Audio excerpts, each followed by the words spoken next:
are mucus free. We are mucus free. We are mucus free. We are mucus free. We are mucus free. We are mucus free. We are mucus free. Greetings, brothers and sisters. Welcome to the Mucus-free Life Podcast. And we have an excellent show for you today. My good friend Steve Prussack is going to be on in just a moment. We are going to be talking about one of the most important topics besides health, the health side of things. We're going to talk about controlling your own life side of things, owning your own business, entrepreneurship, and the transition to that. It's something I encourage everybody to do, to think about in terms of, even if you are an employee and you've been brought up with the employee mindset, I'm just an advocate for everybody developing and benefiting from the entrepreneurial mindset, the idea of running your own business. And there's a lot of different factors and things that we will get into and just have a nice discussion about entrepreneurship and the kind of freedom that comes along with that. Because it's, you all know, my two core values in life are what? Are freedom and peace, in that order. And I will go, if I have to go without peace to have the freedom, I will deal with that and go for the freedom. So we're going to talk about that today. But first, I want to thank all of you for tuning in. Definitely down below, click the link. We got a free training down there that's only going to be around for a little while. And hit the like button, hit the subscribe button. If you have any questions for us during this broadcast, go on ahead and put those in the chat, and we will do our best to get around and have a nice discussion with you all as well. And let's see, without further ado, Steve Prussack is the founder of Juice Guru, a movement dedicated to spreading the message about juicing for healthy living. He is also the founder of the accredited Juice Guru Institute, which offers courses in juice therapy and health education and trains juice therapists around the world. With his wife, Julie, he co-authored the #1 best-selling Amazon book entitled Juice Guru, Transform Your Life by Adding One Juice a Day. He is also the author of the Complete Idiot's Guide to Juice Fasting. Steve hosted the world's first health-related podcast, Raw Vegan Radio, back in 2006. He's launching his, this is older, so he had the Juicepreneur radio program, which I was on a while back.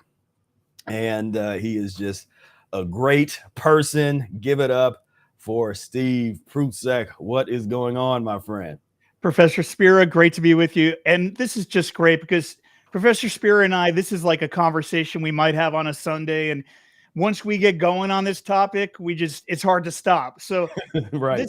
I know you love talking about this. I love talking about it. And I just want to empower everyone out there the same way you do. It's about freedom and living our best life and not working under somebody's control. Right. And what better way to do that than having your own business? And I just really believe everyone can. I think it's within everyone. We're just conditioned to believe maybe it's not. Yeah, definitely. Yeah, definitely. It's interesting. You start to really, as people say, get woke, but you start to wake up to understanding the mechanisms of control in society and the way that the governments have structured societies and things. And you start to realize, like, wait a minute, I'm way not free. And when those of us that start to think like that, at some point, you're probably going to think about, well, how can I be in control of my own destiny? How can I control my resources within, create my own value systems to live by, not live by somebody else's mission or somebody else's whatever document that they created or somebody else's business plan, but my own. And so, yeah, for me, this is just something that we want to empower as many people as we can to get the benefit of controlling your own destiny, having your freedom, having your own business.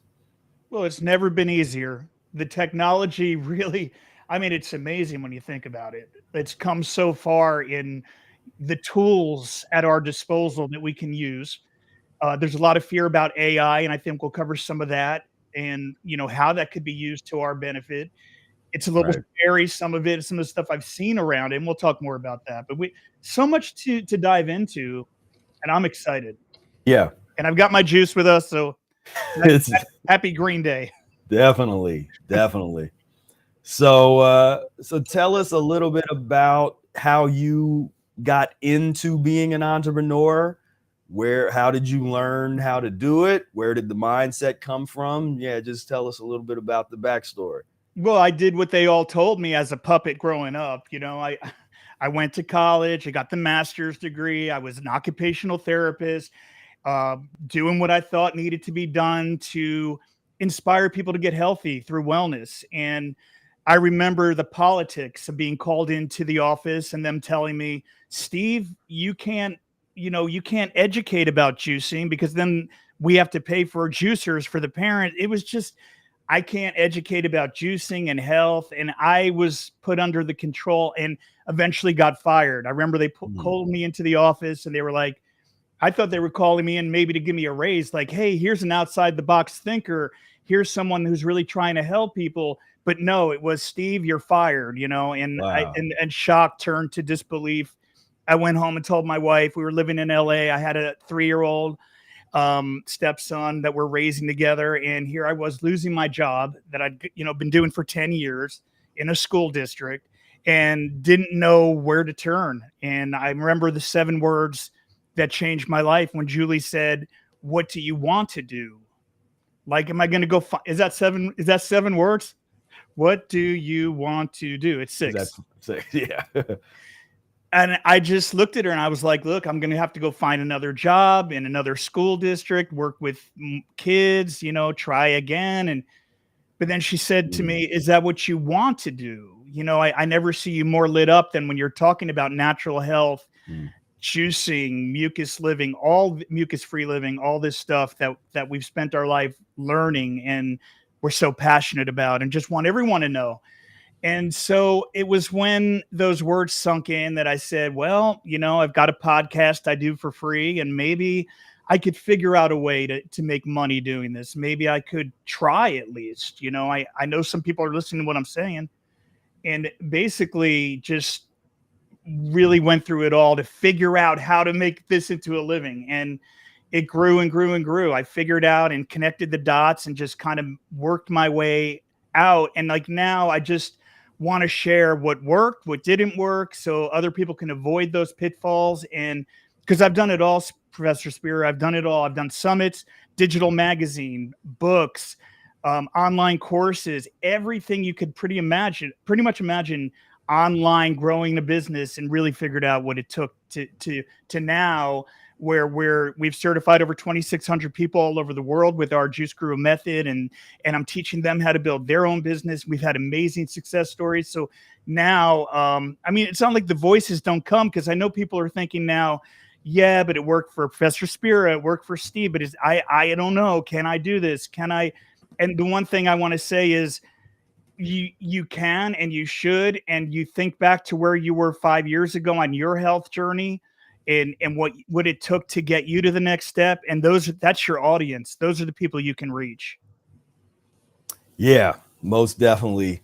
And so talk about what was the first thing that you did that was successful, but before it was hard. You were trying to get it, but then all of a sudden it happened and you just saw it and you were like, yeah, this is it.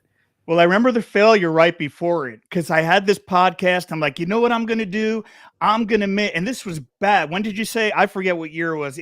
I was the first health podcast. So yeah, was it 2006? Which is crazy. Yeah. It's crazy in the technology world. And so I was like, I have an audience. I'm going to make a premium podcast. So you listen to half the show and then you subscribe to get the other half. And this is how you can get rich podcasting. And they had me speaking at the New Media Expo on how to build a successful business with podcasting. Podcast is to riches, I called it, except I wasn't rich and I wasn't successful.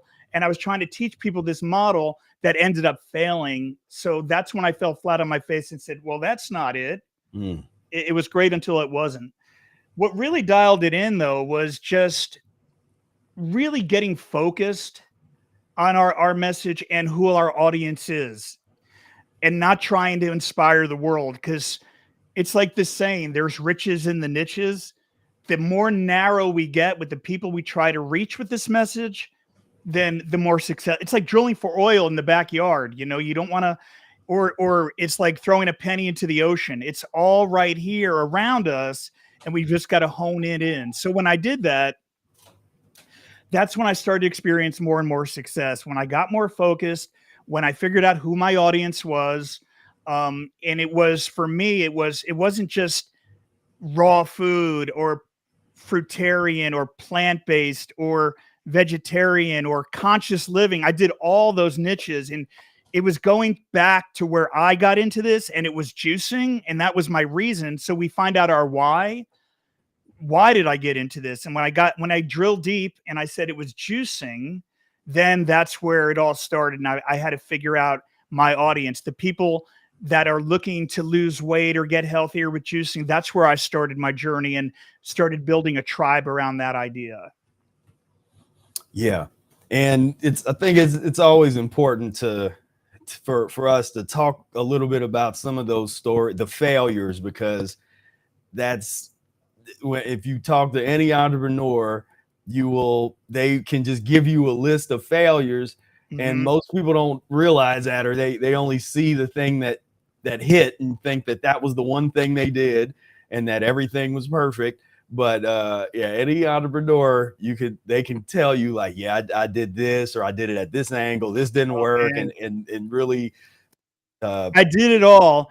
The other thing I think is about being authentic, because I remember back then, like, looking at like David Wolf and the people that were like attracting these big followings, making a lot of money doing it, and then you sort of start to copy what they're doing. Right. I had to learn the hard way. So that's a shortcut. I want to give a lot of golden nuggets. You know, this is all note-taking kind of stuff that I wish I knew. This is the shit I wish I knew. Right. Yeah, exactly. And so being myself and authentic, and even the warts and the struggles, and not everything's perfect. People put things out as if they're perfect. No, you share your vulnerability too. And I had to learn that too. That was hard to want to share with people the struggle. Do you find that too? Yeah. So explain a little more about that. There's some examples. I don't wanna. No, I just mean, like, for example, like my mom died of cancer when I was 4, and that's what got me down the path of, I didn't want to share my personal journey and the vulnerability of the wounds that caused with everything in life, just things like that, real personal things, like how much do you share and what's personal. And, when we're presenting and we want to bring the energy, and how much of it is ourself and how much is it an act. And I think the more ourself we can be, the better. I mean, you're yourself, but you see a lot of people out there that just aren't. They're one way when they're presenting, and then they're another way behind the scenes.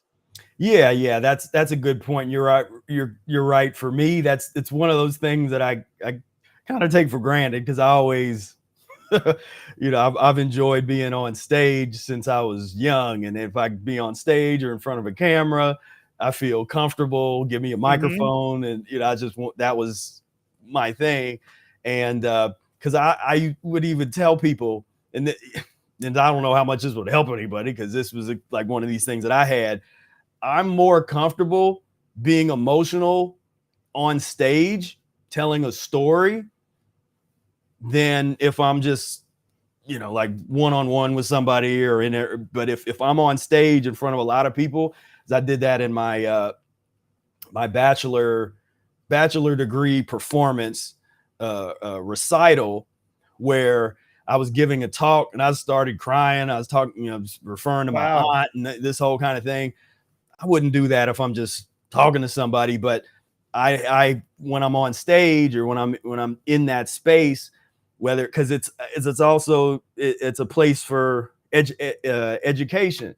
It's a place for Yeah. empowering. It's like so that's one of the ways where I feel like I can Well, serve that's because where I you're don't. unique, because you're Mm, unique. Because a lot of people I work with are afraid to get out and get on a stage and share. And they have a lot of issues that come up around it, like, who am I to share my journey? Am I mm, healthy enough? Do I look good enough? Have I lost enough weight? The perfectionism idea that gets in the back of their head and all those things, and so many things to overcome. But the truth is, no matter where you are on the journey, there are people that are way behind you that need your help. Now you're never going to get to that end goal and be, because I didn't like getting on a stage, and look at you loved it, and you can share. I think a lot of people can probably share one-on-one, maybe with someone if they're trusting them, but a lot of people might not have that. So it's interesting that you had that. yeah, and it's interesting we're talking about this because we have my research and development team. It's kind of like my own little mastermind, and we Mm-hmm. do a lot of work behind the scenes and stuff. But we do more than just research things or did. It's like I've been really going with everybody. We've been working on communication skills and public speaking, and difference between leadership versus management. Because some people there's some folks that know how to manage or communicate from a manager standpoint, but not from a leadership standpoint. That's a different kind of communication. And so that's been really interesting to make that a point because I don't see a lot of people do that if they have little groups or mentorship programs or whatever where they really say, look, we're going to work on how we articulate things, how we just all the different, there's so many different styles. And I try to, when I do it, it's like, I don't want somebody to try to copy me or how I speak or how anybody speaks, but you study everybody. So as a few weeks ago, we had went over a list of all these different diverse speakers that I like, where we just go down and it's like, and I've studied and analyzed all of them. I'm kind of breaking down. It's like, see what they're doing. That this person is excellent body language. This person has excellent eye contact. This person has excellent this dynamic voice where they can talk like this and get you, and then they Yeah, get yeah. louder or quick, all these different things. And for me, that's just always been fun to analyze different ways that people, because I can be very objective. I can sort of, whether they're a politician or a religious figure or whatever, I can take whatever their content is and how I might feel about their content. I literally can totally divorce that and just objectively watch their skills as a communicator on their own. And then just, if there's something that I can benefit from, then it's like, oh, I see that's good. And I can kind of appreciate that. And Well, and it's all about the story. I mean, it really is, and if you're yeah, just, you could have a whole conference, a whole weekend conference, and just share stories. That's what people want to know. That's what's captivating. They don't want, okay, I started my entrepreneurial journey. I think, like, how do we even know we're an entrepreneur? So I think, like, drilling it back, and that's really what you asked me. And I didn't know, but I did know a few things. I knew that I hated having a boss. I knew that I hated following the rules. And I knew that I hated having to answer to anyone around what I knew to be true about health in the controlling system, that we're all under. And so yeah, then, to break free of that, it's a risk. And any of us that's when you're ready to do it, you'll know. I had to do the stuff on the side before I left the full-time job, pulled out the 401k, and it was sink or swim. I right. had a family to support, and am I going to end up homeless on the street? I mean, there was that in the back of my mind, of course, right? But I also think following your passion, putting your heart into it, focusing on what it is you want to do, there's so much opportunity. It's just a matter of making the decision to say, I'm going to break free. Yeah, Yeah, it really is. It's a decision that you had to make where you whatever's going on in your life, whatever your circumstances are, you had to take a little audit, put together a plan, and take action. Now I know that just sounds like what everybody what everybody says, but there's a truth to it as far as you gotta take action. You Well, can't that's just why be you're the thinking about it. professor. That's why you're the professor. You got to lay it down. Yeah. And We'll call this show Professor and the Dreamer. I was just a dreamer. I just had an idea and I said, you know what? I'm going to get to that goal. I had no idea how I was going to get there, though. That's the funny thing about it. And there were a lot of obstacles along that winding path, and there still are, but it gets better and better as you go along, and you can become extremely successful. The truth is, you can. I think one of the first things to overcome, and for me, it was mindset mhm. about the ceiling on how much you can actually earn to live your best life, and it's unlimited. That's what we discover. So all the tools are there to do it, but you've got to overcome that mindset. How about you? How do you feel about that? That no one agree 100%. And that becomes one of the things that this forces you to deal with is your own false beliefs. Just the Mm, things in your mind that's holding you back that you don't think is possible? We always talk about that from the standpoint of health and transition dieting and fasting and stuff, but that is 100% a part of running your own business, and any kind of time you're taking a step toward freedom as a big part of it. And I had a when I got started, I had a fairly big false belief about who how many people could we touch with the Mucusless mm, Diet Healing System and this information, because up to the point when I got into it, it was very much an underground thing. It was something that the some of the folks that I learned it from, and said there'd be no filters sometimes, and so that would scare some people away. So it's like, okay, so how do you share this information without watering it down? Because I had no interest in watering it down to try to make it be more palatable for people.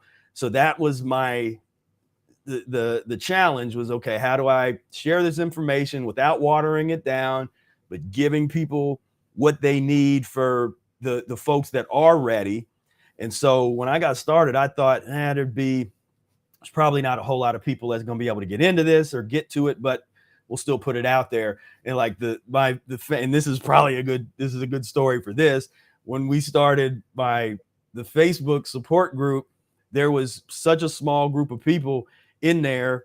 I talked to myself with multiple multiple accounts just to get a conversation going. oh And so man.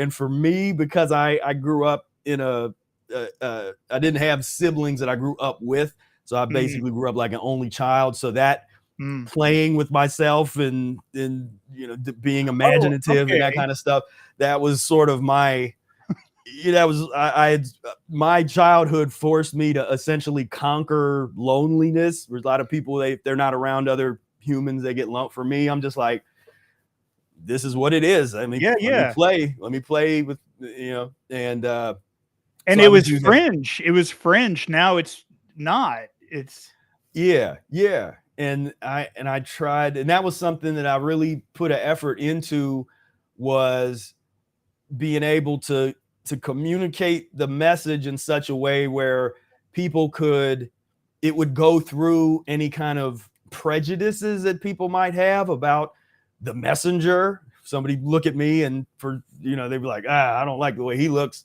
so I'm not going to listen to what he has to say. So that was like a challenge. Okay, how can I want to get the message through, even if somebody has those kind of issues or that kind of stuff. And it's just started over a long time. We were just talking the other day about how some of these there were a lot of the, and very well, a lot of these big communities, we won't name names, some of these big like raw food communities and vegan communities that seemed like they were unstoppable, seemed like they were going to take over the world, and then it was like a fire flame that burns real bright and then they're gone. And then they're Oh, I know gone. what you mean. Yeah, you know what I'm talking, because they didn't have a foundation. They didn't really have a plan. There was No. popularity. There was we call it the flavor of the month. It was Right. the definition of a fad. And Right. from the beginning, I wanted to make sure that we put even if it took a long time and it was a lot slower, that what we built was a strong foundation. Mm. And that takes a lot longer, and that takes more. It takes faith when you're doing that, because you're not. It's not. And me and you both, and I like what you called it. The heart-centered entrepreneur, and because when you start going down this path, then you get into the entrepreneur world, the online, small business world, and you see there's a lot of folks where money is the only thing that they could care Oh, about or worry about. And I just didn't have that mindset. My mindset was, it just wasn't that, that wasn't it. And because for me, whatever comes in, it allows me to better put the message out to more people, and expand everything. And so, but I also learned, I remember early on, like I learned probably one of the best lessons at the beginning about, because I didn't want to, I'm like, I don't want to make money doing this. I just want to get people healthy. And like, if I just make enough to get by, that's all that matters. And I remember one of the first things a mentor told me was, the more money you make, the more people you're going to reach. Like, if you don't bring in enough money, you're going to fail and you're going to have to go get a job, basically. So I had that under my, like, I was like, well, okay. And if we get to a point where we can give back, which we do now, then I don't even think about giving back. Right. Cause I'm not taking anything, we're sharing, right. and we're Yeah. compensated for it, but we do like to give or provide to the charity. And that's the goal, really, to help and empower and change the world. Like all of us, Yeah. right? What are you doing to change the world? And I learned the lesson that give people the opportunity. Some of this is like that, the receiving for the sake of sharing, and there's these Kabbalistic concepts. But I learned that because there was a point I bought, but this was before everything. This was, I don't know, 2007, 2008. And I bought 100 copies of the literature publishing version of the Mucusless Diet. And then I thought maybe I'd retail it. But then it was like, no, what I ended up doing was just giving them out to everybody, to a bunch of people. So and Brother Aaron did a lot of that. We're just giving out copies of the book, and people would be appreciative when they take it, but they wouldn't read it because they didn't invest anything. I didn't give them an opportunity to earn what it is that they got, so that they could create value in their own mind for it. And so that was a big lesson, because you're right, in these circles, sometimes there's this idea that everything should just be free and everything should be just this kind of service kind of thing. And it's like that disempowers many people from actually taking advantage of what it is you have to share, because they don't value it. when it's when it's just oh yeah, here's free, and there's nothing else. There's no upsell, no nothing else. It's just, here's this. And then there's a percentage of people that appreciate it and will read it and check it out, but there's a lot of people that don't. Yeah, that's why I dug into marketing. Like I said, I'm going to get passionate about marketing like I do about health. And that way I'll figure it all out. And so little did I know, marketing is a vast, incredible universe, but I enjoy it. And there's a lot to learn, always more. The other thing I liked about you, though, that attracted me to what you were doing, and it was similar to what I did on Raw Vegan Radio, is infotainment. Like you were doing that, like fake doctor that came on and the parodies and all that. Yeah. And on Raw Vegan Radio, I used to, for irony, air those old radio commercials like about cigarettes and soda for kids. And I would just air them and get back on to say, yeah, well, I get, and it reminded me of because you were being creative just like I was. Like it was clearly your passion to make it fun. It's also about making it fun, isn't it? Exactly. Yeah. Just we had just had a meeting with a couple of members of my team of how to improve our memes. As on Instagram, I post all these memes, and I have the members of the team that help me now. But years ago, I did each one meticulously by myself. Now there's a team that helps, and it's something fun for the community because we can all get together, and it's just fun to do, to make these things and get interesting images and the message and see and put it together. We had just had a meeting where we're like, okay, how can we make these better? What can we analyzed how the old ones were performing, the ones that we've been posting, and we're like, okay, let's do this. The things that go viral, the things that don't get a lot of likes and comments, and because it's but that's fun. And so what you said there, that's a big piece where you should be having fun with whatever you select. You just put it out there. I mean, you just exposed some of the horrific, people are eating that and look what's going on in there. And I'm like, oh man, I'm just looking at it. And it's just like you hold that mirror up and it's going to revolt people or repulse them. But the right people, it's going to draw in, and maybe it'll wake up a few too. I love the way you're so in your face with it. Yeah. And that's one of those things. That's just who I am. That's been a part of me for that kind of way. I had made when I was in 6th grade, I made it was kind of like a little radio show, but I presented it to the class. It was a class project, and I still have that tape somewhere. But basically I do voiceover and create an audio play of the KKK doing a cross burning in the yard of a black family's yard, and you listen to it, and I do the voices of all the different people. Oh, and wow! I got the voice, the police come real late, and they don't really care, and I got this who shot the sheriff from this little keyboard that I got this in the background, so it's like this production that I put together, and then I played it for the class, and the kids are, because I'm 12 years old, and most people aren't into any of that. They're not like, like, whoa, okay. But so I've always had that kind of. You were always an entrepreneur. To me, it was an awakening that came later, but you won that award early on. Yeah, and I found that I'll share this with everybody for people that hadn't seen this. This was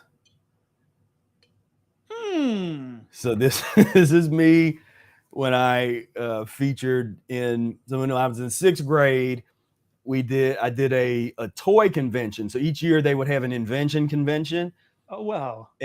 But the year that I did it, it was a toy convention. So I created this board game called Dance Fever, which was basically an early version of some of these dance things that I see, like with the Wii and this kind of stuff, where you get graded on how well you dance. But in this case, it was these little shoes, you wind them up and they go on a number on this board. Then that number corresponds to a song. This was on a cassette tape. You had to rewind or fast forward the cassette tape to the thing, which obviously a CD would have made that better, easier to do. But then you would dance to that, and then your family or whoever you're playing with would give you a grade on how well you danced. That's a great idea. And so that was so I won first place in my school, and then I got to go to regional competitions with the Kaufman Foundation, which is a young entrepreneur nonprofit organization and promotes entrepreneur education. And went there, and I got second runner-up for that. And that's so cool.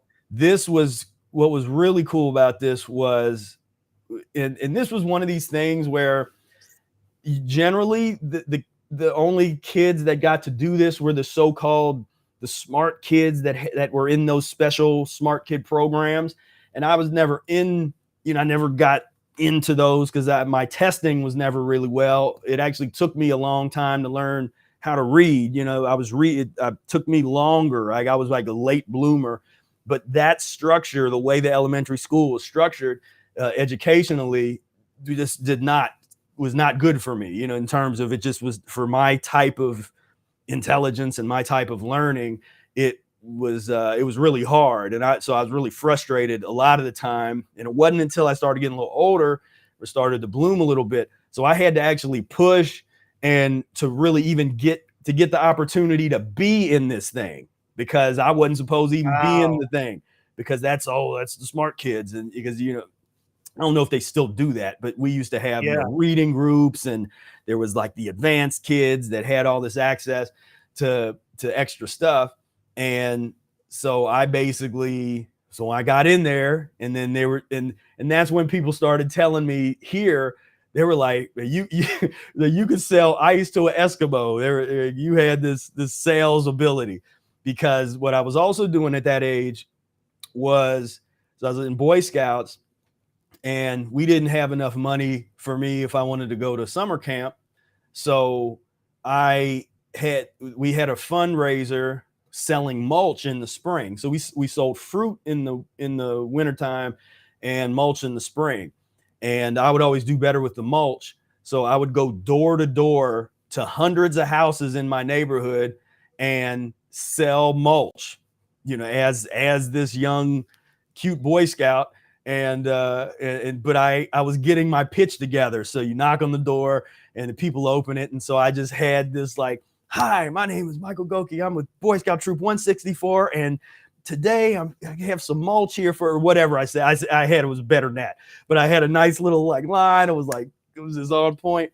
And I did really well. I would usually sell the most of all the scouts. And so, but those reference experiences at that age, going door to door, doing door to door sales, hundreds and hundreds of houses for several years in a row. I mean, you can't buy that experience, right. So that was like one of those things that, with between Boy Scouts and this, and then, I got my sports stuff, but I was real proud about this, and it got me a chance. In fact, I'll show you, I won't play the audio because there's some music. I know it's probably a little blurry, but this was the video that I made. So this was kind of the first video that I produced with the help of the teachers and administrators and stuff. So this was basically my little ad for where I demonstrate and talk about the thing, my game. And so that's so cool. And that's a cassette tape there? Yeah, because this was before CD. I mean, CDs existed, but this was kind of before they really hit. So I wrote the script of all this, and then so I do that part where I introduce it. Then this whole part is basically testimonials that I wrote. It's like that. He was a gym teacher, and the other was my 5th grade teacher, and a couple of the other students were just friends of mine. And so he's there, he's talking about how great the game is, and it's something so wholesome and fun to do with the family. Then and she's saying that she thinks that false belief, she was afraid there'd be a whole lot of rap in it because kids liked it so well, but it doesn't. It's great for the whole family. That's what she's saying. So like all these stuff that I learned later, dealing with false beliefs, testimonials, make it seem cool and hype, like all of those are in here. I didn't know it. I was just working. I was just having fun as a kid. How old are you? How old are you here? I am either 12. I think I'm 12. I'm 12. Yeah. That's amazing. You really had it in you. Yeah. And so for me, that's that same, see, I never lost touch. I've talked about this in another video. I mean, I never lost touch with that child inside of me. He's in here. He didn't change. Like I can go all the way back to my 4-year-old, 5-year-old self. Like I still remember how I felt and how I think. I'm still that person. I'm like the adult version of that now. And that's something I encourage people to bring into whatever it is. I always talk about people finding your passion and have the courage to pursue it. And it should be fulfilling. It should be fun. It should be like whatever it is that you're doing. And so for me, I always pursued things from that. Like if I'm doing something too long and I can't find the fun in it, then I know I'm on the wrong path. I need to, reconsider and take a turn. But yeah, that was That was that awesome. was the how it started. Yeah. I mean, I think I hated school. So I didn't like going through that school. I hated it, and I didn't fit in there, but and also, I mean, I was loaded on sugar and fast food and everything. That didn't help with my focus and getting through it all. But then I buckled down and got through and changed my diet and was able to get good grades eventually. I blamed it on my diet though. But Mm. considering you were eating all that mucus, that brain was still working for you, not me. That's what I'll say. Yeah, and it would have worked so much better because as I talk about, I was sick all the time. So even though I'm doing these things and I'm in spite of being sick all the time and blowing my nose and coughing up phlegm and just having the general those problems, I found a way to just kept going. I wasn't going to just sit around or whatever. I kept pushing forward. And so yeah, if I could have did a lot more potentially if I wouldn't have had all those health issues. But yeah. If you had to start all over again, right? Like say, like maybe someone in your audience right now. I don't know how many people are doing this or thinking about it are or laying that found. I mean, because of course we both think everyone should do it. Anyone who wants to live a health freedom life should do it. Where do you think most of our friends watching are on the journey right now? I think there's a lot of folks that want to start their own business.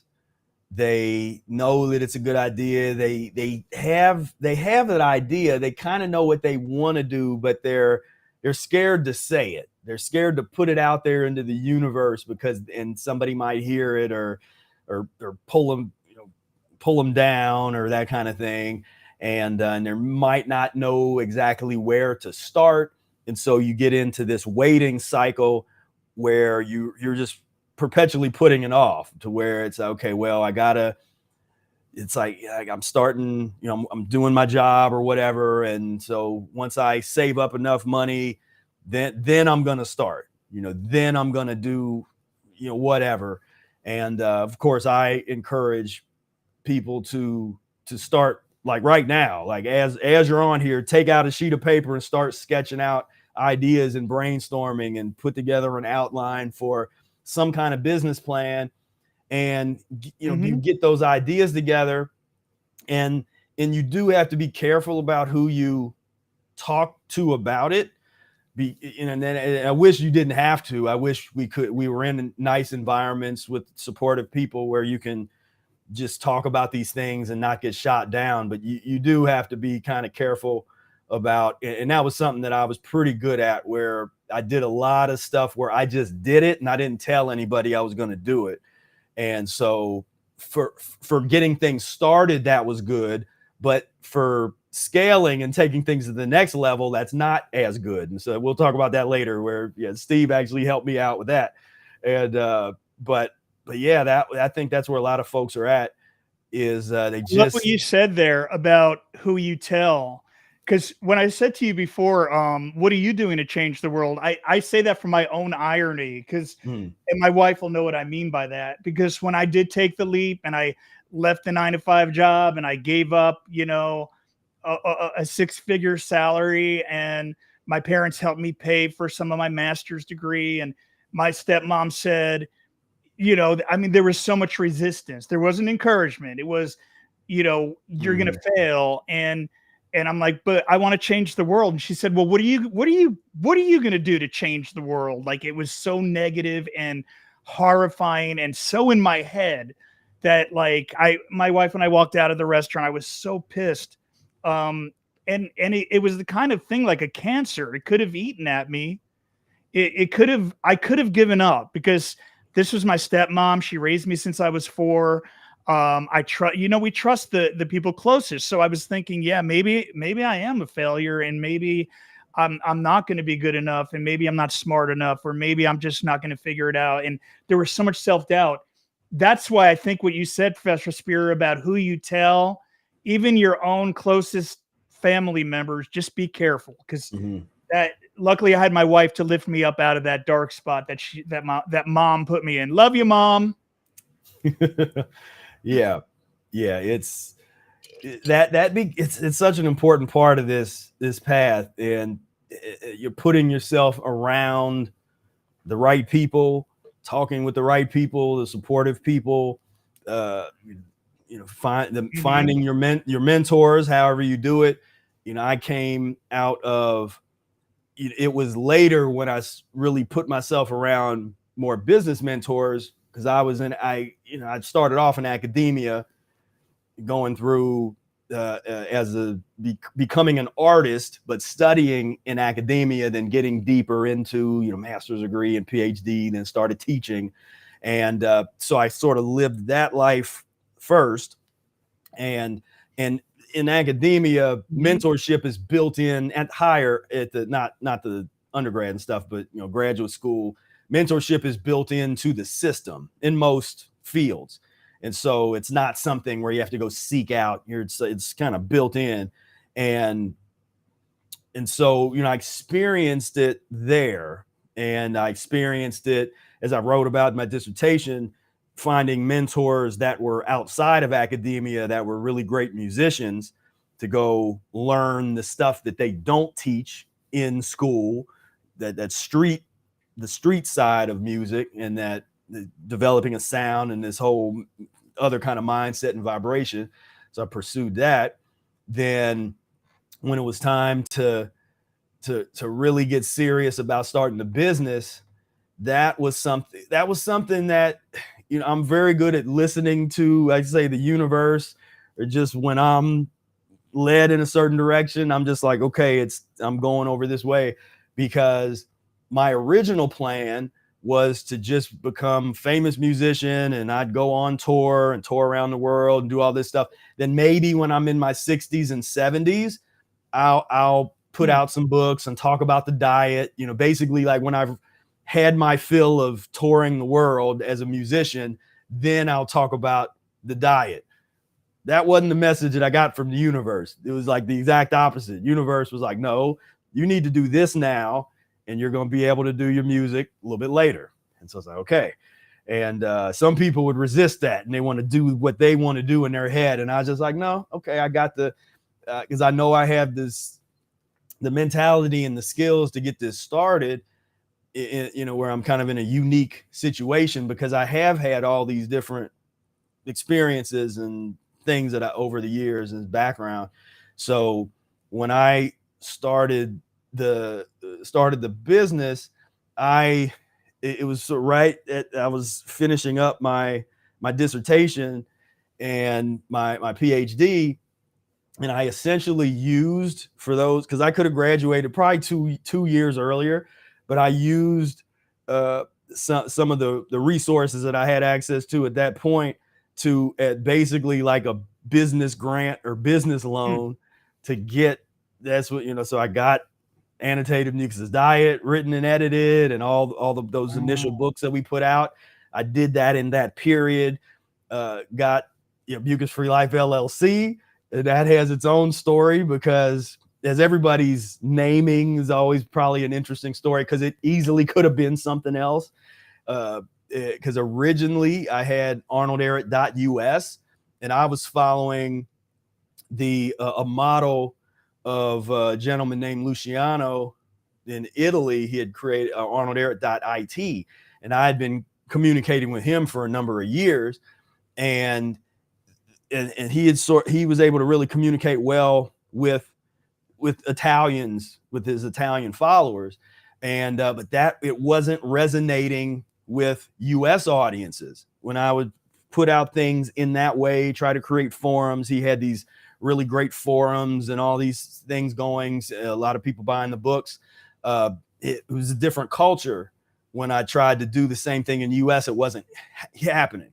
And I realized at a certain point, and I'd had a couple what were you call it, like a little meetings with a couple people and some consultations and stuff, and there was a lot of people, the advice I was getting was, well, I need to put everything behind my name and promote my brand, because particularly with US audiences, there's less respect for history. So there's less respect for getting behind a dead figure, somebody that, where European audiences, and this is subjective, people can argue against this, but my observation, European audiences, perhaps for how they come up, there is a bit more respect for history, historical figures. And so people can kind of rally around historical figures. Whereas in the US, people kind of like figures that are alive, that are talking to you and that kind of stuff. And so people were telling me to put everything behind the brand. So like then, okay, if I'm going to build the Professor Spira brand, but that didn't feel right to me. I didn't want to just do this Professor Spira thing. But I did. That's why some of the really old videos you see profspira.us. So we had that, I had that URL. And so at one point I had arnoldarrett.us and profspira.us. So I was like trying to do this brand, this Prof Spira thing over here and Arnold Arrett over there. And I was like, this isn't, after a while, I'm like, well, this isn't going to work because this is too hard to try to keep both of these things. Like to be like the modern day Arrett kind of thing, like Pro Spira is the new Pro Arrett kind of thing, right? Yeah, because you're someone carrying the torch.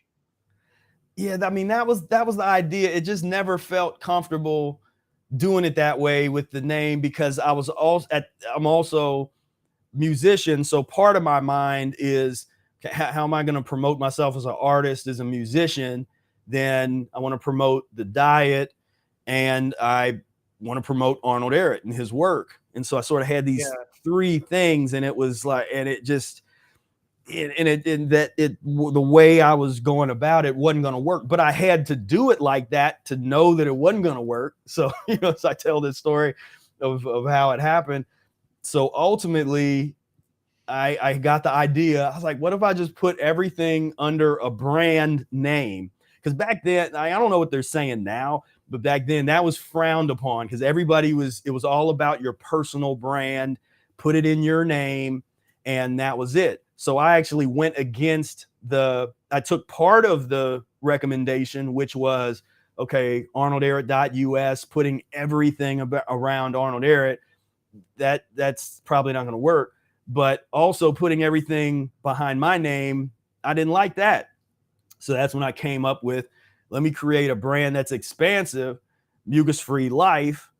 And even then, there's plenty of people that said, well, don't put the word mucus in it. That's why they were also saying Prof Spira would be better or whatever. Because there was even some people that said, well, use your regular name, your slave name and all this kind of stuff. And so, it's one of those things when you open yourself up to, you have to be able to filter through a lot of the suggestions and the consultation kind of stuff. So I heard it all, like in that, because those are that's like the normal stuff that people recommend, where it's like, oh, well, because this is what people have done in the past, where it's like, well, if you want to be taken serious, you gotta.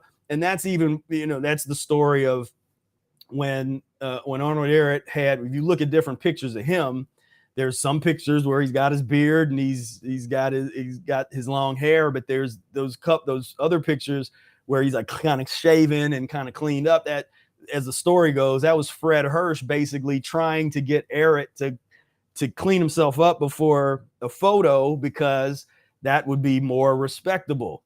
And so, so I would get those kind of recommendations. It's like, well, your hair and because they're coming from that sort of narrow-minded business, whatever, corporate type of world, or building your own brand and that kind of stuff. And so I just had to, I had to know where my boundaries were, what I wanted to do. And at a certain point, you just say, okay, this is what I'm going to do. Let's see what happens. And so I came up with the idea, Mucus-free Life, because I'm promoting the lifestyle of being mucus-free.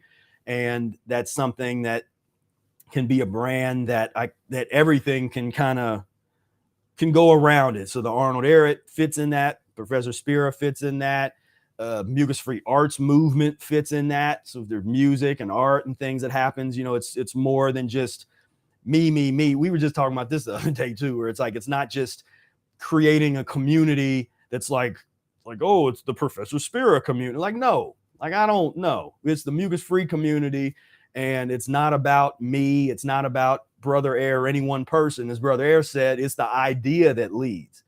And we facilitate that. The community comes together around the idea and the practice. And so that became the vision. And so I was good at writing business plans. And so once I got honed in, I wrote out a business plan, which I've updated every few years. I'll update it. And Mucus-free Life. Once I made that shift, you know, and I had to deal with a lot of criticisms and people, because once you do anything and you put something out there publicly, somebody's not going to like it. Somebody's going to say something, or you get private messages or like, well, why'd you do that? Or that didn't make sense, you know, whatever. And you do have to have that thick skin and just tune it out, move forward. That's what I was thinking before, because that idea of putting yourself out there, because one of the first things we did like 10 years ago, I got the book deal, The Idiot's Guide to Juice Fasting, and we got a sponsorship from a juicing company that funded us to build a studio, and we created a juicing TV show. And it was like the first one, and it was on YouTube, and my wife did it with me, and we scripted it. It's horrible. I hate looking back at it now, but we had Chef Babette on, like we had guests that came in and would share recipes, and we'd have different segments. And I remember this comment came in, when old people do videos, you know, and so that I had to like, you know, I was in a phase, you know, I was in that phase of ego, of human evolution, where we care what people think. And I was in a phase of like, I want people to like me kind of thing. And so it affected me. And I was like, oh man, maybe, you know, we're not coming across right. And I look too old in the video, and the audience is young on YouTube, and maybe we're too old to be doing this. And so going back to what you said, it's about having a thick skin. When you're putting yourself out there, they're going to be the haters, and then they're going to be the people that love you. And we avoid the haters, and we just want to bring in more of the people that love us. We bring in the people that love us by being authentic and sharing our true self, no matter what. I mean, you can look in an extreme like Howard Stern, who brought in a huge audience by being a certain way. He's another way now, but back then he was right. He's another way now. Back then he was controversial, and he said things that went against the grain. And now I can't even stand to listen to him now. I can't even stand it. He's like Mr. Pro Jab. It sounds like he works for Big Pharma or something. It's really what the hell is this? Yeah, he used to be a rebel, man. He was a rebel once. Yeah. Well, it's like we say that how the mighty have fallen, and we see that a lot, where folks that get co-opted and get all weak and soft as they get older. That's right. You know, and it just made me think, wow, because when I was growing up, he was like, he would speak out against a lot of the stuff now he's part of, you know. And so then I was thinking, I guess it was all fake. But really the point I'm getting at, though, is that he attracted an audience. He was able to, you know, build XM radio and get this multi-million-dollar contract back then because of the tribe he built, being himself. And some people either hated him or loved him. So I think there's a part of just being able to be yourself and know that some people are going to hate and some people are going to love, just like you were saying. Because you were saying that you were careful about, you know, how you looked, or if people were going to be okay with certain things. Like you were thinking about that at one point, right? Yeah. I mean, I kind of thought about it, but I knew I wasn't going to change anything. So I wasn't going to. So for me, the self-talk was more, let's say worry. It was just this false belief that I could only go so far. There was only so far that my message was going to go. And, you know, and you start thinking about things, you know, Miles Davis said something that I had resonated with back then, where he had said, if he was a white Miles Davis with his playing ability, if he was a white Miles Davis, he would get way further ahead. And so I had thoughts like that it was like, yeah, I'm only going to be able to push it so far because the limitations of society and the prejudices and how intense this information is, because this is esoteric information and all that kind of stuff. So yeah, I had all those false beliefs, and then I just got to a point where I was just like, no, it's communication. And then I started seeing things. The world got so, it was almost like the world transformed around me, where I used to be viewed as extreme, but now I'm viewed as the most moderate when it comes to diet. Like I'm this moderate voice of rational, like take it easy, take it slow, don't. And so it's interesting how these things evolve over time. And Well, I'm glad you overcame that mindset. And even right now, you're just at the beginning of what's going to explode. So, I mean, it's just never more important now than ever. That's why everyone has an opportunity here to really change the world. And I think it's now or never. That's sort of like, I know we're against the wall. Yeah, it's definitely this is it. This is the time to do this and get this information out to the people that are able to process it and who it's for. And yeah, I agree. This is now or never. Yeah, well, you better edit out some of the stuff I said, because the AI is going to hear what I said with the BIGPHARM thing, and they're going to want to just come after us. You just have to be careful now, really. I mean, at one point you thought you could just say anything, but then all of a sudden you realize it's not just these guys monitoring it. It's computer technology that's listening to everything that goes out, which is really scary in a way. Yeah. I mean, and that was another challenge that we grew from, because I don't know how hard you got hit with all that. I had to take down like 50 videos on my YouTube channel, and all things that were perfectly fine several years back, but all of a sudden they changed their policies, and they're going back to my old videos saying that they infringe on community guidelines. I'm like, wait a minute, this has been up here. If this was so bad and so evil, don't you think that people would have flagged it? It's been up here for 8 years, there was that kind of thing. And so yeah, I really do not like censorship. I mean, it's almost like they found the one thing to really just get under my skin. And so that forces us to then even get more creative with how we share the information and get people to the Underground Railroad quicker. It's like, let's get them on the list, get them. It's like, you got to wake them up. But we saw a lot of people where that lost entire businesses, and of course, obviously, there was a whole lot of businesses that got destroyed because of the past 3 years, all the nonsense. But it's one of those things where, as a business owner, you can't. I mean, we're going to complain about it amongst ourselves, but we're also going to take action. And we're not just going to complain and then go sit and be depressed. It's like, we'll complain because I'm going to complain about it because I think it's not right, but I'm going to work behind the scenes. And so we were doing stuff that we did a campaign. I did a blog post. I don't know if you ever saw that blog post, but it was basically I had 127 different case studies of people that have been injured in a certain way.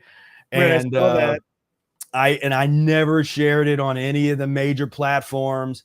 We had something like 50,000 views or something, because we had created a Telegram sort of thing where we did this Telegram campaign where we were sharing it with people that had these huge Telegram channels, and it blew up. And so even off of, whereas, because some people say, oh man, I can't share this on Facebook, I can't do this over here.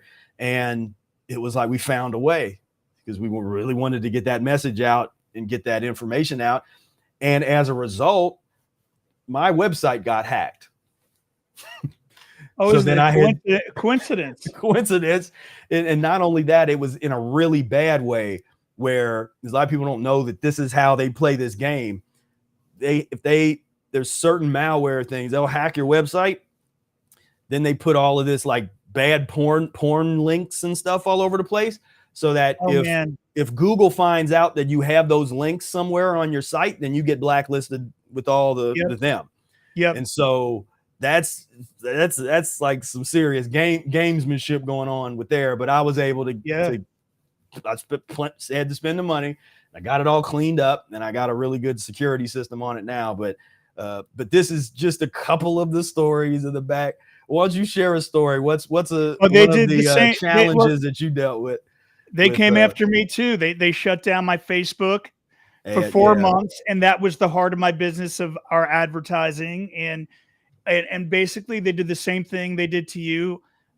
Somehow they put some pornography on my personal page, and everything got shut down. There was no one to talk to at Facebook. There was no, I tried everything. I remember I was telling you, and you were like, oh man, they did something like that to me. And it was 4 months. I never thought I'd get my accounts back. So we tried to do some like you, we tried to get creative, create a different kind of account. And then still we kept the business alive, but it wasn't easy. I mean, it almost shut us down. That's why our motto here is find a way. And I don't think, either one of us expected, when you talk about censorship, I don't think we expected any of that. Like I'd never seen anything like that in my life ever. No. I mean, ever, anywhere when it came to natural health. And even if you go to Google now and like search for things, it's really weird what comes up now. Yeah, no, I mean, I still haven't made I've been going to make a video where I analyze all of the top, because I had the #1 slot. If somebody put in mucus forming foods for years, my page was the #1 slot, and that brought in thousands of views a day. Overnight, when they changed the algorithm to deprioritize all natural health people that weren't corporate or that weren't on their approved list, and I went from being #1 and having had my page being #1 for years on Google for the keyword mucus forming foods, so they put me way back on like the 3rd or 4th page or something. And what they highlighted at the top, it was at that time, I don't know what it is now, but it was some lung society thing. And they have on their list of non mucus forming food that are good to eat, they had like fish and chicken. It was like a horrible list. And that was really frustrating because, again, these things that we don't have control over. And so what it's forced us to do is really, like I try to tell a lot of young entrepreneurs or people that are interested in this kind of stuff, is you got to create your list and get as many people from social media to sign up for your list, because with the social media, you don't have control over any of that. I've been telling Chef about that forever. You had her on last week. I said, Chef, you got to do that. Like I've been telling her for 12 years now, though. She would have a crazy list. She'd have probably 1 million people. She never listened. I talked to her, like her managers, like now this new guy says he's going to do it. But no, that is some of the best advice right there. And it was that net neutrality thing. And I remember when that happened right before this next phase of what happened with the sickness thing, whatever. Like it was right before that they started saying, all right, it's net neutrality and we're going to censor what's coming through on the internet. And we knew that was a bad idea right out the gate. And then it's so funny how it all kind of fell into place to be where we are now. Unlike you, I think I'm like the opposite. We come through like the sunshine and butterflies and just have a juice, like just a day to change your life, Yeah. And so it kept me off the radar in a way, but not enough that they didn't shut down my Facebook, not enough that, I'm probably still being watched somehow, but I try to keep it positive and just have a juice, build your immunity to protect against disease. And then hopefully once we start drinking the juices, we start to crave more of the mucus-free foods. That's, the idea behind the juice guru method, right? The juice a day on an empty stomach. And that's appealing because when I talked about some of the more hardcore things that now people are more open to hearing from you, it was hard to reach them. I was able to reach more people with the juicing, because we went with this idea that you don't have to change everything. You don't have to change your diet. We're not saying to change anything. We're just saying add a juice a day, first thing in the morning on an empty stomach, and maybe skip the breakfast and have that instead and wait till lunch. And basically a lot of what Eric taught, but just Right. have the juice. It was a way of teaching it that was more user friendly. And so that's why we ran with it. Yeah. Yeah. And that's like what you were saying earlier. It's finding the messages that resonate and connect with your audience, and really serving your audience, where you don't be so worried about everybody in the world, or if you're appealing to trying to appeal to everybody or whatever. It's like, no, like focus in on your niche, as they say, and do it as best as you can, so that you can really hone in. And yeah, that's great advice. Communication, communication is key in developing. There's all these different ways to communicate, writing and speaking and whatever, but it's making a study of communication and working on your skills to just up for, like, wherever you're at, you take it up a notch, you improve. Because if you do have stage fright and you don't like getting in front of people doing talk, then go push yourself to go do that. Put yourself in situations where you are speaking, whether it's, I think Toastmasters, I've never done that, but like Toastmasters is what people always say, that kind of thing. Yeah. Or just set up a lecture at your library or a presentation, or go online and do something. And I know everybody always, when I say that, people always tell me, well, that's easy for you to say, because I'm just saying, it was a couple episodes ago, I think, where I said, whatever your weakness is, acknowledge that and work on that. So I'm working right now on things that are my weaknesses, whether I'm talking about it or not. So maybe that's not my biggest weakness, because I can go and stand on a street corner and just start talking, and it's like I'm comfortable doing any version of that. But there's things that I'm not comfortable doing that I know I need to get together. So I'm working on those things, and the self-development. But yeah, that's getting the message. That's invaluable. And getting the message out there. Yeah. And I think early on, when I got the book deal, the first one 10 years ago, The Idiot's Guide to Juice Fasting, I was just blogging about a juice fast I was doing. And I was just sharing it like a diary online. And I didn't think anyone was even reading it. Seriously. I was just, like Professor Spear is saying, I was just putting it out there and just seeing. I had the Raw Vegan Radio podcast. I'm like, I'm going to blog about this. And Steve's Juice Cleanse, day 4, day 5. And I was just talking about what I was going through. And somebody was out there from Penguin, and it led to a book deal. So isn't that crazy? You just never know who's listening once you start a podcast or a blog, or just making yourself more active in a community like Professor Spear, or going to other communities and sharing what you know, being that expert, and then maybe building a tribe that way.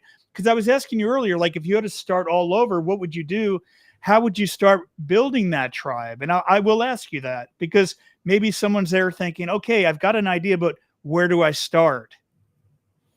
I would kind of what I did before, but you start off with, because if you start off and you don't have a whole bunch of money, then in this modern era, with as much as we talk mess about the social media, we're still using those tools because they're still very powerful tools, and I won't call them free, because they're taking all your information. That's the exchange, that's the deal you make.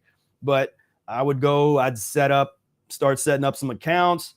I do a lot of analysis of whatever it is. Like, if I was wanting to do this again, or if it was something else, whatever the field is, or the industry, I'm going to do some research, and I'm going to see, okay, who are the heavy hitters here? Who's the players in this, or the thought leaders in this niche?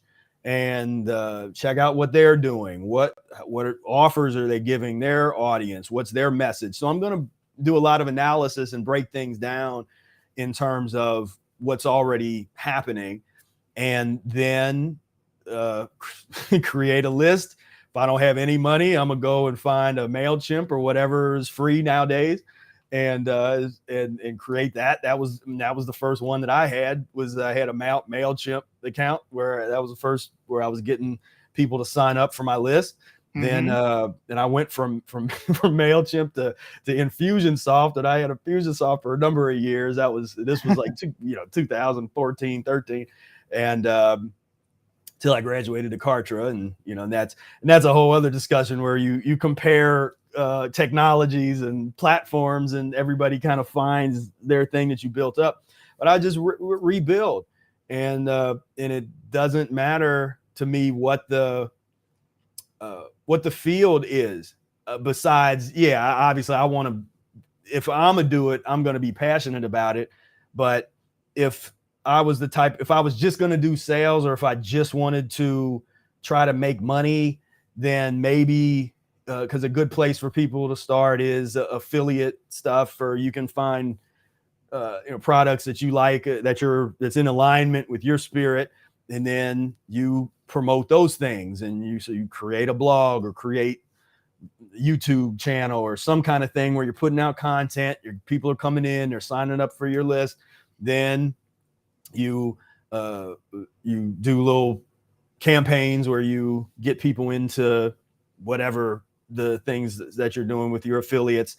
Then ultimately you want to develop your own product, and so it's kind of there is a typical path that many of us follow in various different variations, but it is fairly classic. Like it's somewhat unchanged, a lot of that, and but that's what I would do. I would just use what was out here, and I could do it. Obviously, I could do it faster now than back then, because I was learning everything from the ground up. And so now I could, I know about big ticket offers and how to build those kind of things, and so I could create some of that earlier on in that journey.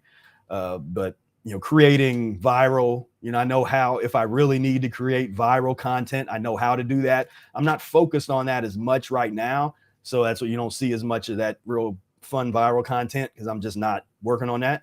But if I would revisit that, if I didn't have any, if I was starting over again and any money, I'd be like right back on that. Like, okay, let me put some stuff that's going to get a big pop. But there's a lot of tools out there that make it a lot easier. And I know we were talking about a little about AI. One thing, I don't know, can I have a screen share? I want to show you something, if I have that right. Yeah. Will it also play the audio? Do I have to change a setting? You might have to click a button. There might be a button that comes up that says share I want to share this because AI is something that's, it's a little freaky. Like what I'm about to show you guys is a commercial, like for a product that was made for a video ad. And all the people in this ad are AI people. They're not real. And so this is something we've got to look out for. And because the lesson is you can't duplicate yourself. You know what I mean? That's about being yourself and being real. Let's take a look at what we have coming here. I'm going to show you guys. Okay. Now the audio is not copyrighted, is it? Or where is this from? YouTube? No, it's no. The person will be happy. I'm probably sharing it. Gotcha. But I just don't know if it's going to let me do the audio. Yeah, I'm not seeing you got it. Yeah. Yeah. Yeah, we can hear. I can hear it. I had no idea this. Can you hear it? But yeah. Yeah. Okay. Gonna find licorice like this anywhere else. I had no idea this was so freaking good. It's soft and delicious, and it has so much flavor. This is from licorice.com. This is super fresh, packaged, sent straight to you, and is way higher quality, way more flavor than you'll ever have in the local candy store. At the stores, you get the same boring flavors that honestly feel like plastic. Well, licorice.com has the most soft, chewy, and incredibly tasty licorice ever. They've got 50 plus flavors and 42,000 5-star reviews. Go right now, licorice.com, click the link. I don't know why you're still here. Bye. Wow. Right. So that's an example of what's coming. Like that's this now, like those actors are all AI and the voices too. So what does that mean for the future of advertising and like what you're seeing and what people, they can have it say whatever they want. So, we have to be aware of these things, Professor Spira. Yeah. Yeah. No, I mean, and I'm an advocate of, I've been teaching the way that we can use AI as mucus-free people because one, you got to learn these technologies if you're going to be out here doing what we do, and to compete because everybody else is doing it. And so you're going to have to leverage that time because it's like, yeah, you can do everything yourself, but you're no longer going to be, it's like you're riding a bike and somebody else is in a plane or something, it's just not gonna, and there are some beautiful shortcuts with AI that can really help stimulate your brain to come up with ideas. It's when we rely on AI to do everything like this, then we can get into trouble. And that's why I've been using it for great. It's amazing. Some of what it does, but it's not right. It's biased and it's very strange, the whole thing, but it can be used for some benefit. Yeah, it definitely, and especially with us, I look at it as any other tool. It's going to project that which is inside of you. So if you're constipated and got 32 feet of impacted intestines and worms and all kinds of mess, then your AI is going to reflect that. Whatever you choose to create is going to be, is going to be in that realm. But if you're clean or on the path to being cleaner, then, you're going to create some things. And I'll share my screen where I had, so I had created a couple things. So this was one thing. This is sort of our future Arid Village paradise concept of so there's not a nice. And this is a poem that I wrote in like 2006 that's in my book Spirit Speaks, and we named this painting Mucus-free Homecoming. So obviously fruitarian Garden of Eden paradise, and we used AI for this. So I did this. We always talk about our arid island, our concept for our island, for our community. And I say, what you think we're talking about is just a bunch of people on an island with nothing. And then what we're actually talking about is like an advanced Atlantean level civilization. And so we had used that here to develop some different concept art of what this island might look like. And some people were concerned about the drones, and we had to explain to them those drones aren't to watch over us. They're to protect us from the pus and mucus eaters are outside of the world. We are not going to be naive like many people that have tried to, in the plant-based world over the past however many hundreds of years, that have tried to put together communities that thought that because they were peace and loving, that they would be safe. And so we are not, we're not naive in that way.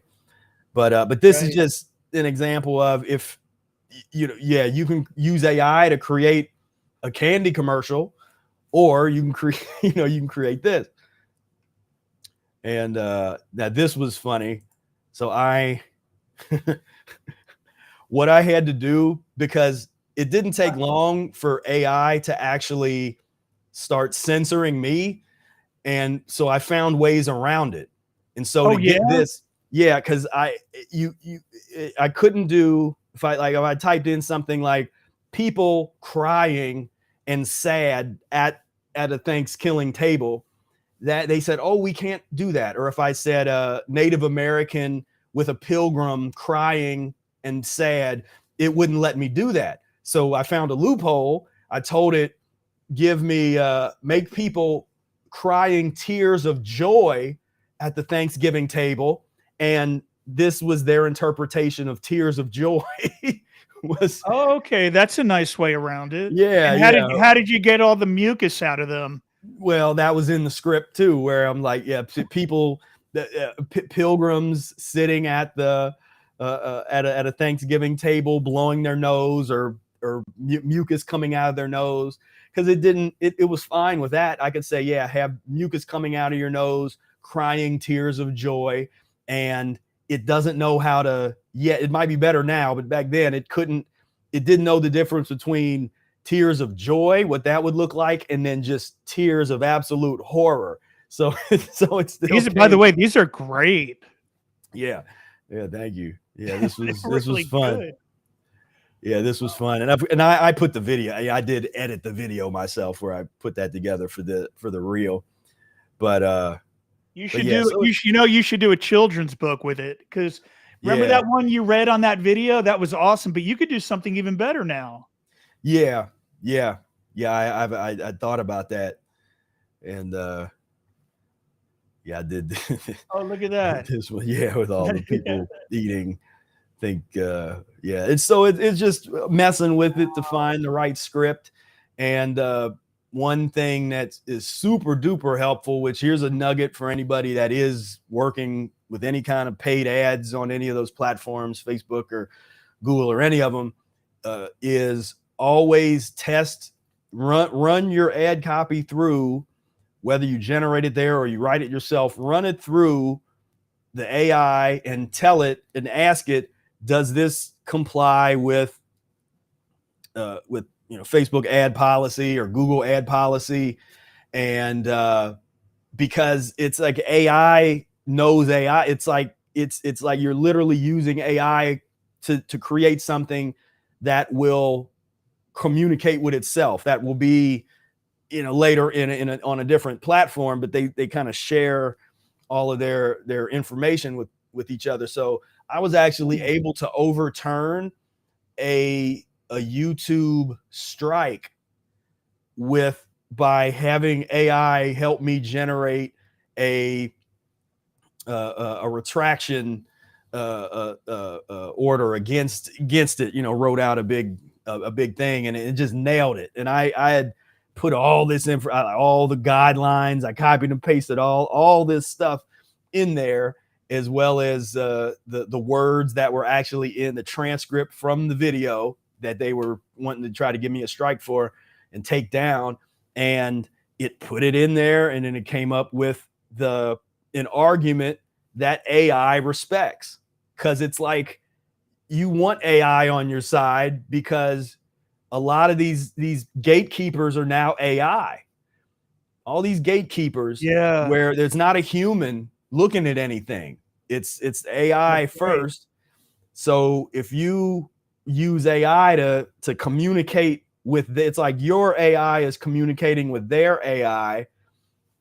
That makes sense to me. It's like, because if I try to communicate it with it, I'm not on that AI frequency. There's certain things that it wants to be told in order to, kind of push the buttons to open up to go to the next level, and of whatever. And I'm just talking about if you get a video flagged or something like that, then I've been really happy about that. That's been really helpful to be able to use it that way.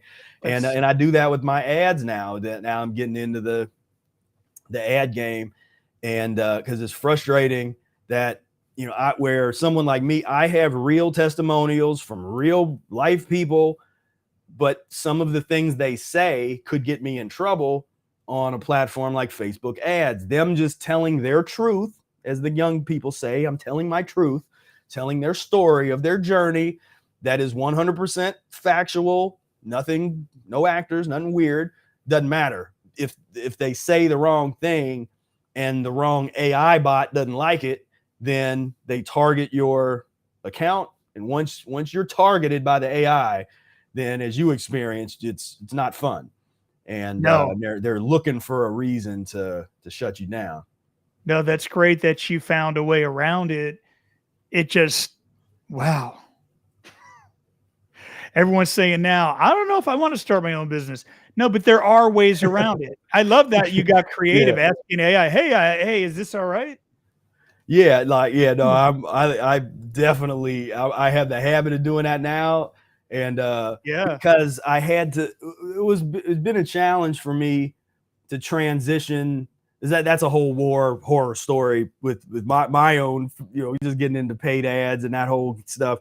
But I had been so many years communicating through the organic lens, what they call organic traffic, all the social media, all this stuff, that there were so many things that I would normally do to promote things. Some of the stuff that you talked about before, the shock and awe stuff, that is in the gray area or just unacceptable from the standpoint of the policies of the gatekeepers of these platforms. And so that was real frustrating for me because I really do not like censorship. I don't, and I feel like that, that's hindering my creativity. It's like, if I want to do an ad where somebody big old mucoid plaque thing pops through, it jumps out at them 3D. And then all of a sudden, that's like, I want to be able to do that, but it definitely, but like I said, it pushes me to just develop, to play their rules. It's like, all right, I'm on your platform. Let me do my best to play by your rules and do that. And then, so now I get the message, find a message that complies with their rules, but still and I know you've probably seen it too. And this would be something we can talk about later off of here, because I'd be interested what you did. But I noticed the Facebook ads, the way the audiences work, they went after and deleted all of the natural health people. So because a couple years ago when I first started, I'd had audiences where I had, David Wolf was selected, and there was a few people like that it's like, okay, people that like David Wolf, they might like me if they haven't seen me before. And so where I'd create that type of audience, they got rid of all of that. Oh yeah. If you try to, the alternative medicine. The happy days are gone now. It's and so, which is crazy, but wow, it just shows you the power there. But there are ways around it. I mean, we just go more broad. I was just about to say that. I know the broad audiences are sort of the new thing, or the thing of the past few months, that everybody's just going to the broad, and then as they say, let the actual copy itself be the thing that creates the audience for the ad. So that's like I'm think learning. Like the thing that helped us the most with that, and I don't know if this is a little beyond with the scope of what our audience wants here. I know we start getting into the weeds. When someone posts, is this what you guys want to hear this? Because I know this is what we would talk about on a Sunday afternoon, but I don't know if it's a little beyond the scope of the 101. Is it? We keep going, man. Yeah, Okay. we're good. I mean, one thing we do is people that enroll in our program, we're able to create an audience based on the people that have signed up, and then it will make lookalike audiences based on those people. 1%, 2%, 3%, 4%, 5% attributes from that audience. And that's our best audience. Those are still working, because I heard some people say that the lookalikes have been hindered. They haven't been working. Yeah, it's a roller coaster these days, to be honest, though. It's still working for us, but just getting creative with audiences now. Yeah. So it's an interesting game, but this is to give people an example of this. This is the mindset. This is the work, because sometimes people want to know, or if you're coming from the orientation of having a job, and the 9 to 5, and you got the structure because somebody else has created the systems that you are doing and everything. It's somebody else did all that. And in this, you know that you're working from this time to this time. And so you have a beginning and an ending. Once you're done, you can go to the bar, what people do, or go hang out and that kind of stuff. And it is a different shift in terms of mindset, where now when you're running your own business, everything is on you. So you do have to have the discipline to create however you're going to create your day and how you organize your time and make sure things get done. But then you also to make sure that you take time to rest and which I'm guilty of not always doing that, and to take time away from, you don't want to get burned out, but just to take time away and do things in work, which, like I said, yeah, I'm still learning that one. But no, you're right. It's discipline. You don't have that person over you. It's sink or swim though. Like that's how I thought of it at the beginning. But I remember my wife and I taking walks on the beach, and like, you become an entrepreneur. I'm like, I didn't know really what it meant, or like, let's just take a walk and enjoy the morning, and we'll work later, and we'll work into the night and just adjust the hours. And now it's sort of like, I take a vacation when I want. We travel when we want. I just want to paint the picture that you could have an amazing life ahead of you. Like there are obstacles, and yes, you can figure it all out. The technology makes it easier.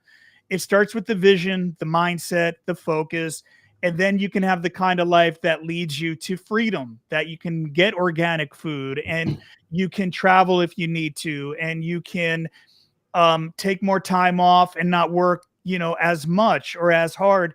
And plus, it's not work. Like right now we're working, but it's so much fun when you do what you love. And that's why my wife's in it with me, Professor Spira, and we have to really be conscious of disconnecting. Like over lunch today, we started talking. I'm like, we had to lay boundaries. Yeah, that's hard. Yeah.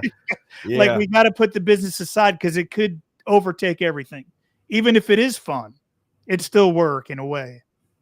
Yeah. The boundaries are a big thing that you have to learn when you're on this path. And yeah, because to have the bound, even just to, if you have a home-based situation, you're starting something at your home and there's other people at the house, you have to be able to create a space where it's like, hey, look, I'm working from, even if you have a time, okay, from 9 o'clock to 2 o'clock, I'm in my room. Do not disturb me, please. I'm working. I need that undivided attention on what I'm doing. You have to set those boundaries up, because what happens is, I'm alone, so I don't have that situation as much. But I know other people that had that type of problem where because it's a home-based business, people don't think they think that, oh, you can just hey, you need something, or hey, can I ask you a real quick question? They don't know that you're at work and you need to focus and be on your thing. And so to create those spaces for yourself and those boundaries is so important. I think we've really covered a lot here. We've talked about why you need your own business, why you're going to have one to experience true health and vitality and freedom. And we talked a little about how to start one, all the different ways you can do it for free or a limited budget. And I think that we can talk for 10 days. I wanted to do a summit on this way back. I'm like, I've got to do a awakened conference, where we talk about this, but I don't know where we draw the line. So should we take questions? Yeah. If anybody has any questions, feel free to chime in. And I would like to, Brady's bringing this up. And so I have to thank Steve for getting me hip to this book several years ago, Work the System, because when I started off there, the way you have to be when you start the business is a little different than how you have to be when you scale it and when you grow it and take it to the next level. And so I was stuck in, year 1 and 2 mindset and I'm a number of years in, and I've had successes and things have been good, but I've kind of stayed stuck in this year one, do everything yourself mindset. And Steve saw that. He's like, man, I got a couple books for you, and this was one of them. And it is a game changer. So I encourage anybody to read this Work the System book. But I think it's good that you started. We all should know everything in our business. We shouldn't have to bring people in. It's good that you did everything. I did everything too, but it gets to a point where if you're going to grow, you've got to bring in a team to support you. Yeah. Brady, he said he asked any other recommendations on systems, operations for scaling small businesses, that kind of content. Oh, is Brady looking to scale already? Well, he's educated, he's learning. So I've been working with Brady a lot. He's part of the research and development team. So he's getting I'm going to say the first thing I did was bring in a VA, like a virtual assistant, to take things. I had to make a list of things I love doing, things I hate doing, and just looked at the things I hate doing and bring someone in. And I was able to get someone at really low cost, or an intern. People want to learn this stuff, so you can bring an intern in, or a low cost VA overseas, which is what I did. And I was able to budget for it, and she was able to just take so much off the plate. That's the first thing, to start doing things you love and getting rid of the tasks you just don't like anymore. That was one recommendation I had. Do you want to add to that? Because even in general, just learning how to delegate. So if you take and you start to learn and understand these systems, and you observe the systems that you already do, because we all create systems for ourselves, whether it's you get up at a certain time, or you go in and you brush your teeth, you get a shot, like those are all little mini systems. With your business, you want to see what are you doing that is sort of repeatable, that's over and over again, and you analyze that. Then you create working procedures, or SOPs, whatever you want to call them, standard operating procedures, and that kind of stuff. And that way, even if it's just things that you're doing, you have those, everything is kind of outlined. But it really gets good when you have a virtual assistant or other assistants, and you have these working procedures that if that assistant goes away, then you can get somebody else to step in, and you don't miss a beat. And so that assistant helps create the SOPs, this standard operating procedure. Like, I'll just make a video. I'll be like, hey, this is how to do this. Make that into an SOP, please. And then they would, document it, put it in steps, screenshots of what I did. And then anyone could do it. Anyone could do all these tasks. That's the thing about it. There's a control thing. Like, I don't know if you had that, Professor Spear. I felt like I could do everything and no one can do it as well. I had to get over that. It's the thing. It's definitely a defining thing that a lot of so-called solopreneurs have to get over at some point, because you almost need that in the beginning to get started, and then you have to go from, as I call it, year one and year two entrepreneur mindset, and at some point you have to start transitioning to more of a CEO type of mindset. It's totally different mindset. That's true. But you got to learn it. And yes, and so I'm in the process now of like, okay, of learning more of that. But yeah, it is a thing, because you get used to doing everything yourself. And even if you create your own systems, and it's like, do I want to pay somebody to do this? I can do it. But you don't realize how much time that's taking from you, really, as we say, working on the business and not in the business. And so it becomes a game changer. Yeah. Once you start to really open yourself up to help, and whether it's volunteers or people that you're paying or whatever, or a combination of the two, and you start to build a team, and then that's how you can take it to the next level, because you can only take it so far just totally by yourself and doing everything. But then you start opening the floodgates up, and really getting the systems honed in, and yeah, it's when I did definitely a that game like changer. 4 years ago, and I got to the point where my wife was able to leave her job as a lawyer.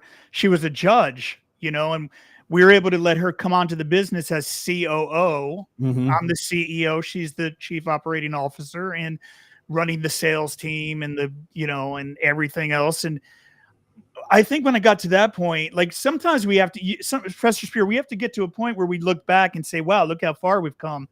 Yeah.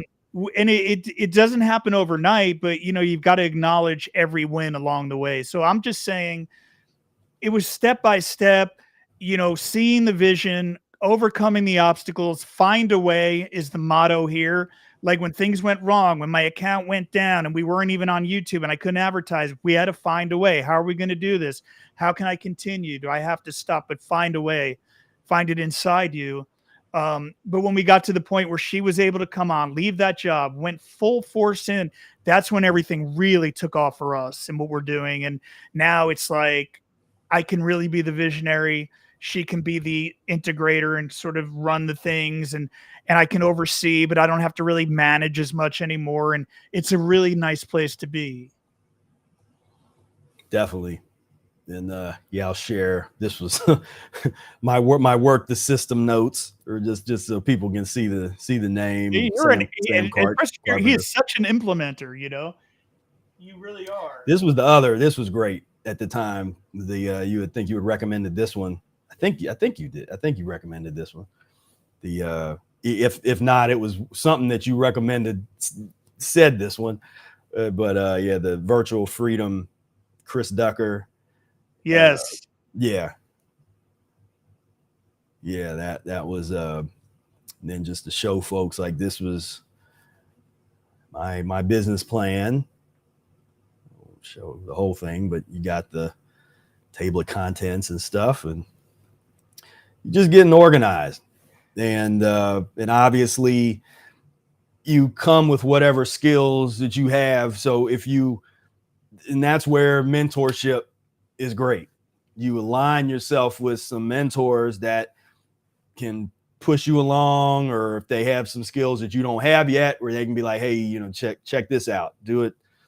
Just to be able to bounce some ideas off of and get some direction, that becomes important. There's a book I really loved called, I don't know that I personally love the author, Russell Brunson. We almost did some work with him. Did I ever tell you that? You told me about that. Yeah. But I never heard what happened. I never told you. Well, we'll talk off air. Yeah. Right? Do we have to go? We don't have to go to that. Yeah. We can talk about that after. Yeah. But his book, did you read his book, Expert Secrets? Yeah. I think that's a great book to recommend on a starting journey, that you become the expert and what that means to build a loyal tribe. I think if I was starting all over, that would be the Bible that I'd want to follow. So I want to share that resource. Yeah. That's a good, definitely a good one to. There a book? What about you? If you were starting over, is there a book that you felt really either inspired you or work the system? But is there a book you might recommend though? It's really Work the System is the one that I kind of recommend the most, because there's stuff like the E-Myth, and there's the things that it's sort of like you're supposed to read as an entrepreneur, and that's a great book. But in terms of really, boots on the ground, entrepreneurship, transit mindset. And so, as Brady said, he said, thanks. We, in our research and development team, in our community, as we're building our community, we have a list of books that everybody has to read. And Work the System is like one of the first books folks are reading when they come in, and we're implementing systems just right out of the book. We're implementing that immediately with everybody that joins our crew. And it's excellent, because it just, everybody's mindset changes, because people see how much more efficient it is when you identify and create the systems. You learn how to divvy up the responsibilities and document everything. Then if you need to recruit more people, then you recruit them and you know what they're doing already. That was a mistake I made years ago, where I would recruit people in and get a bunch of people. I'd get a good response for people that wanted to work with me and would recruit all these people, but then I didn't really have something for them to. I was thinking that they would create their thing. I come out of the Boy Scout world, and that was one thing that where I got spoiled there, and I had to learn about the real world outside of there, because we were basically taught how to do things without being told. And so everybody just, that was just the culture. It was you didn't have to nag somebody to go wash these dishes, do that.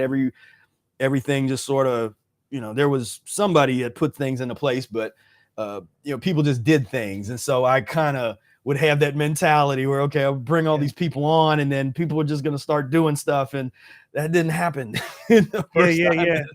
And so, then you became the leader, Then it was like the structure and creating the situations. And because that's really what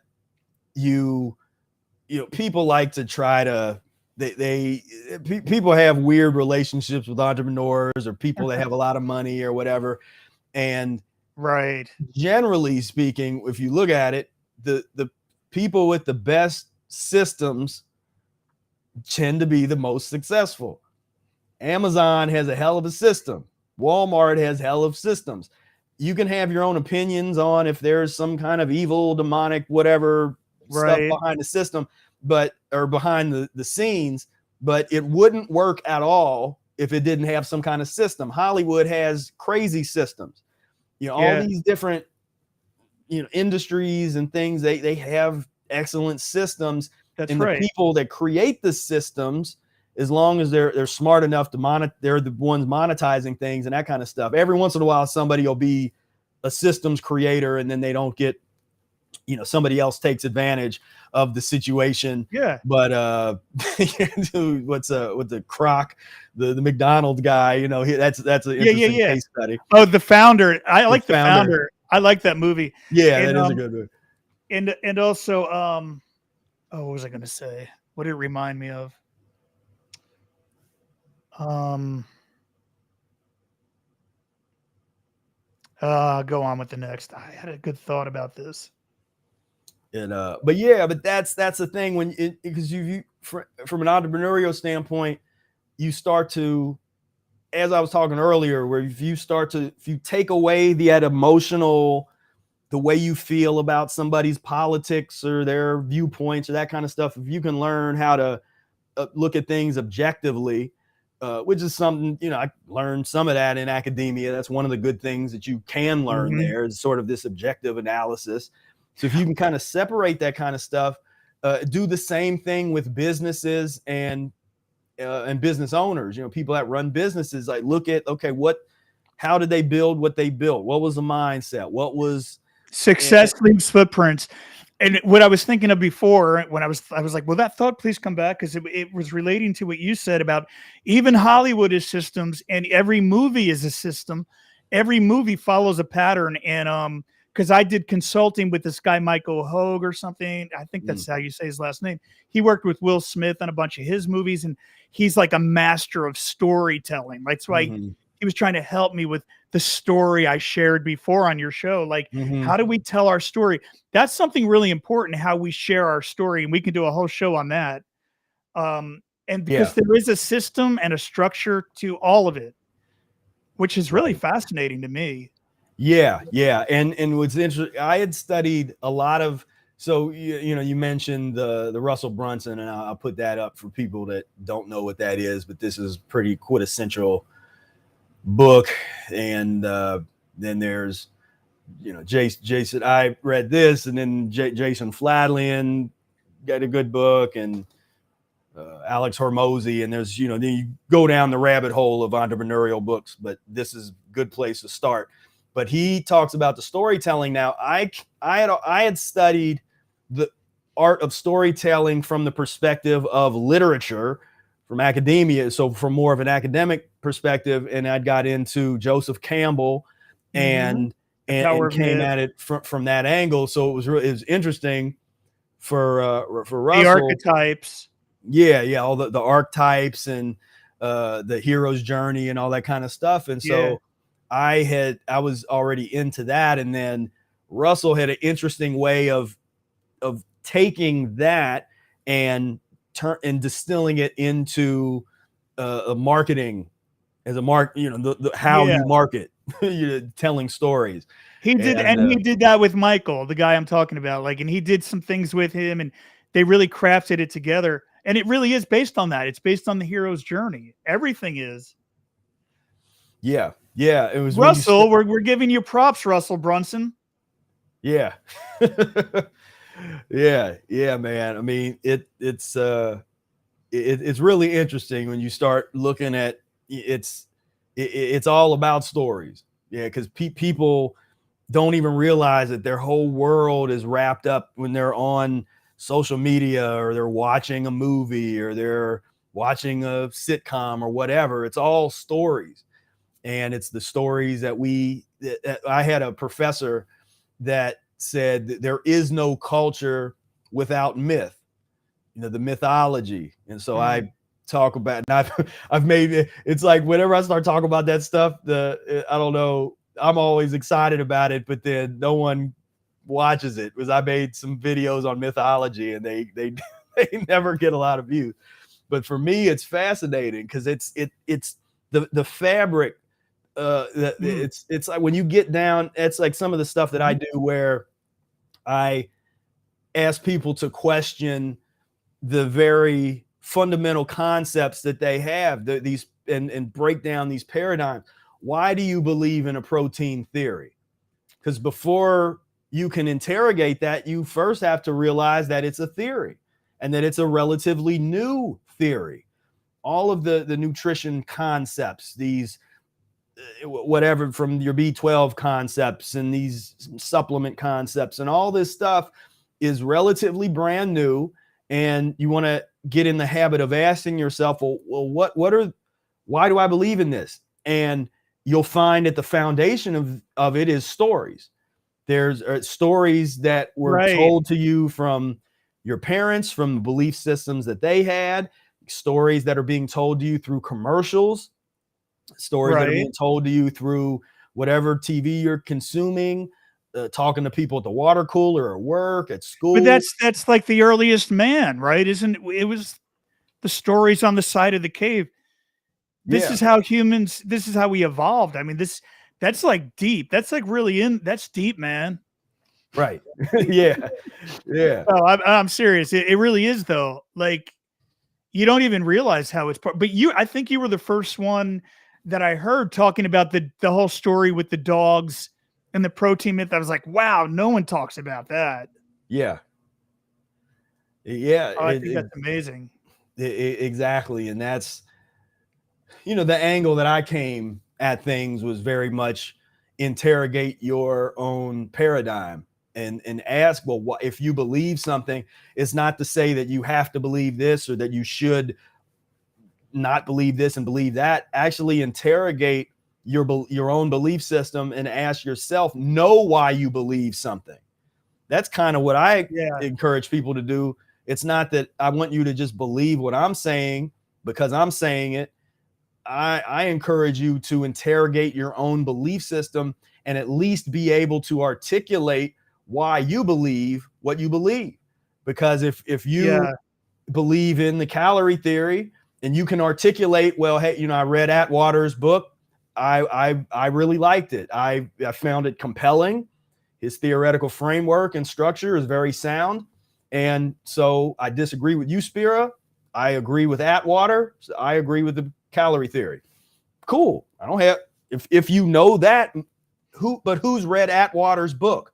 Who know the person that created the calorie theory and the calorie meter? No. And these people they're getting degrees as nutritionists, and they're just taking what they're saying verbatim without any questions. My uncle told me when I was 4, question everything. That's probably the best. He's a genius. He's like a really high IQ, but I think he's not awake when it comes to food at all, though. But it was probably the best advice I ever got, to question authority and question everything. He told me that since I was 4. Yeah. What do we got? Any questions coming in there? Let's see. I think we got one. Saw Mustafa ask, what marketing courses or programs would y'all recommend that helped you transition from organic marketing to digital marketing? And for me, it was the Stone Age, because it was like 12, 13 years ago. And like, for me, I don't know. Do you remember that guy, Alex Mandosian? Probably. It's even before you were probably in diapers at that point. No, he did a teleseminar course on how to teach on teleseminars. It was called Teleseminar Secrets, but it taught everything about marketing. So there are so many great courses now. Is there something that comes to mind for you right now? I can recommend so many. Yeah, I know. Well, same thing. Like, I could recommend, I mean, there's ones that I'm studying now that I'm a part of, or, you know, and that's when you kind of get in the game, you get aligned with different masterminds or courses or programs and that kind of thing. And so that becomes an important thing to think about in terms of your investment, you know, when you're ready to, because there's the book level where, okay, you go through the books, read the books, but then taking the next step is when you get involved in a program that allows you to be a part of a community that's helping you, and then you get recommended all kinds of resources from within that community or that mentor or whatever. So that is, you know, without directly answering, sits out, you know, because then you get into, well, now we're promoting whoever it is, you know, it gets interesting because you're then promoting people who have active programs and active things and stuff that's out there, and we don't necessarily do that, but to know that you should be looking into that, and that is a part of this journey where eventually you probably, because I was actually thinking about this the other day, where they don't have academic courses for that. Like, you're not going to go to a college, or you shouldn't, and say, okay, I'm going to go study entrepreneurship. They might have a couple courses here of something, but it's not going to be what you really need.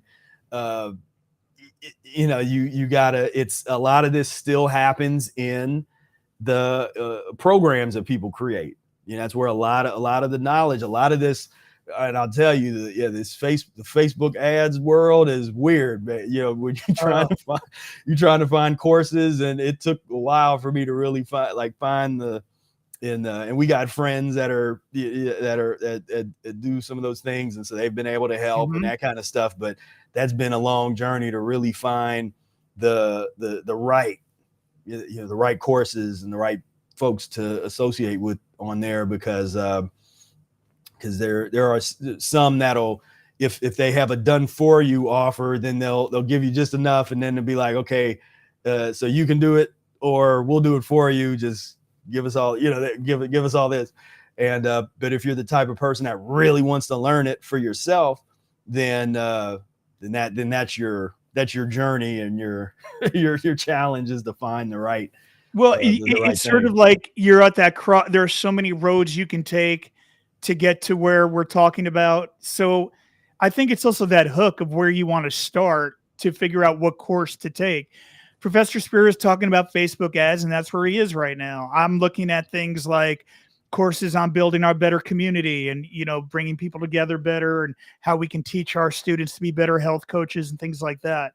You might be looking for things on how to run a successful Facebook group, or how to create your first online program, like a course on course building. That's right. Because there's or how to do a podcast, or how to do a blog. Like, there's courses for each one, thankfully. Yeah, because a lot of there's a lot of factors involved in terms of do you already have an offer? Do you have to develop an offer? Do you have something, but if you want to start to scale? So there's a lot of things. If you already have been doing organic and you have a decent following there, you know, are you making money from the organic traffic, or is it not? You know, there's so many different factors in terms of taking the next step. One that I could recommend now that I think about it, for a lot of people that's starting out, because I have a friend and he started a business and starting to, he's at the phase where he needs to start marketing it. So I'd sent him a whole bunch of resources, but and I don't know if you've seen this yet, but Alex Hormozy he's put out a free course. Like, he doesn't sell. That's why I'll promote this, because he literally puts out a whole bunch of free stuff. Like, his model is for him, because he's targeting people with multi-million-dollar companies. He wants to do business with them. He puts out a bunch of free content, and it's a very good course, and it's totally for free. And you just go to his website, and I think this was the new. He's got a couple different things, but yeah, there's offer course. I'd read his book, $100 million offers, and then he just put out something, leads, and their audio books. He's got a gym. He sold that gym, right? He had a gym. Yeah. So he had his business was, he would work with gym owners to create marketing campaigns that would then like 10x their leads and that kind of thing. And so he got real successful doing that. And then now from what I understand, what he does now is he works with people that have companies that are, 10 million and above, and he want it to be, part, to buy a stake in their company, or if they have like $100 million company, like he'll join it as some kind of deal. I don't know details of that, but he gets associated with really big companies to then take them even bigger. And so that's sort of how he gets leads, where he can put out really high level free content, and then those people that have that type of company that might want to work with him on a business level, they learn about it through that. And so then he gets his leads that way, where it's basically, so it's really interesting. That sounds worthwhile. And his books are awesome. So I would say that's.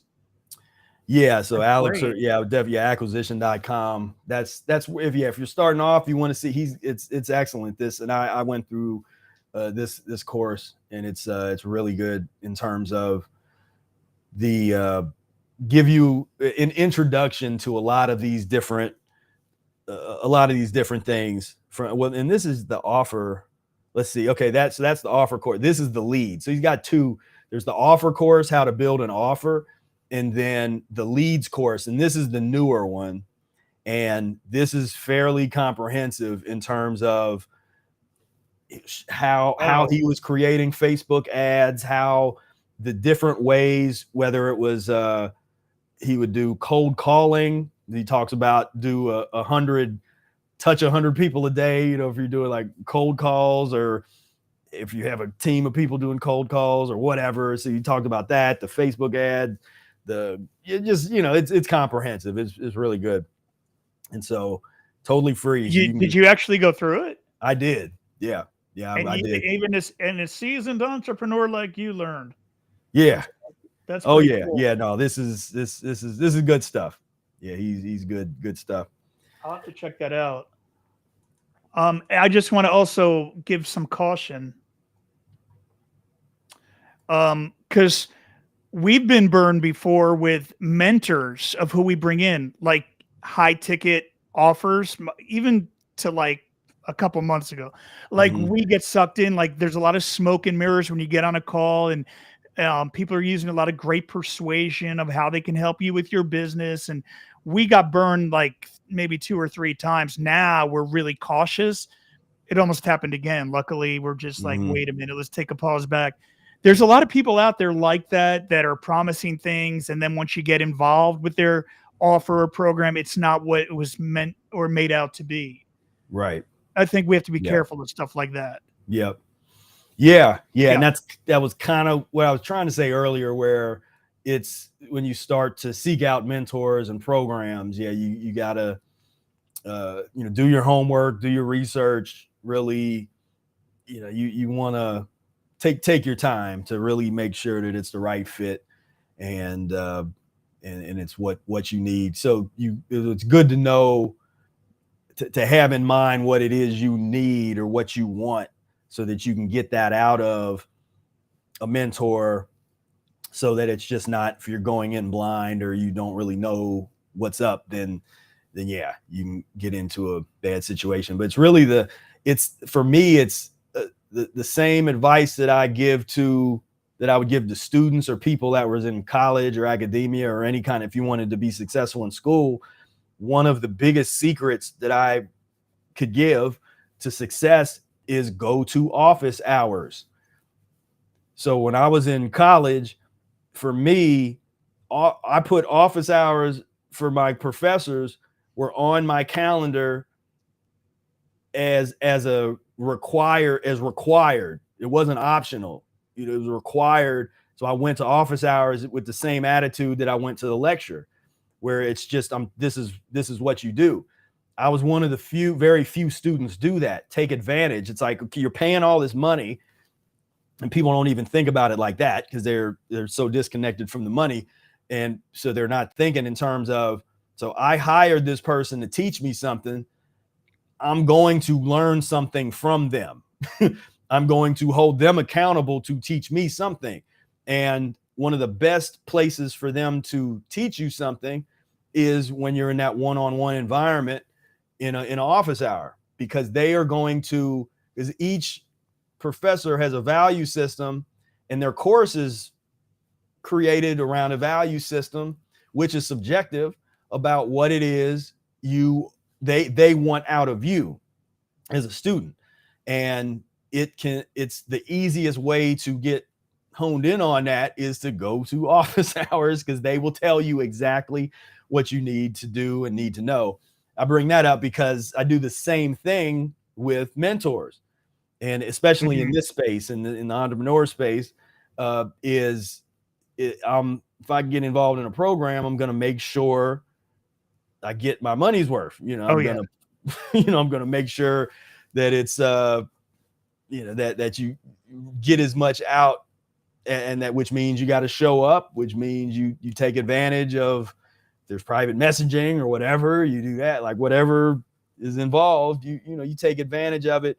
And as long as you're doing the work, because that becomes a problem on the other side, is folks that will sign up for something, but then they think that they signed up, then everything's just they'll be pushed and pulled along and this kind of stuff. And there are some programs that do that, but generally you got to take action. That's right. You have to implement and at least and know that not everything is going to work. Even if you have a mentor, somebody's telling you, well, try this, it might not work, that method. And so you just have to have that resilience to keep on to use that guidance and use that in a way where it's okay, that's good, but I'm gonna try this. Let me do it this way. And then you can come and have those discussions. And at a point, if it's no longer a fit, then you move on to the next situation. But yeah, it can be a grimy game. With a high ticket, but you have to have the discipline to go through it. A lot of people sign up for courses and just never take it. I was always the type that I went through it and got everything I could out of it. Like almost like it was like a thirst.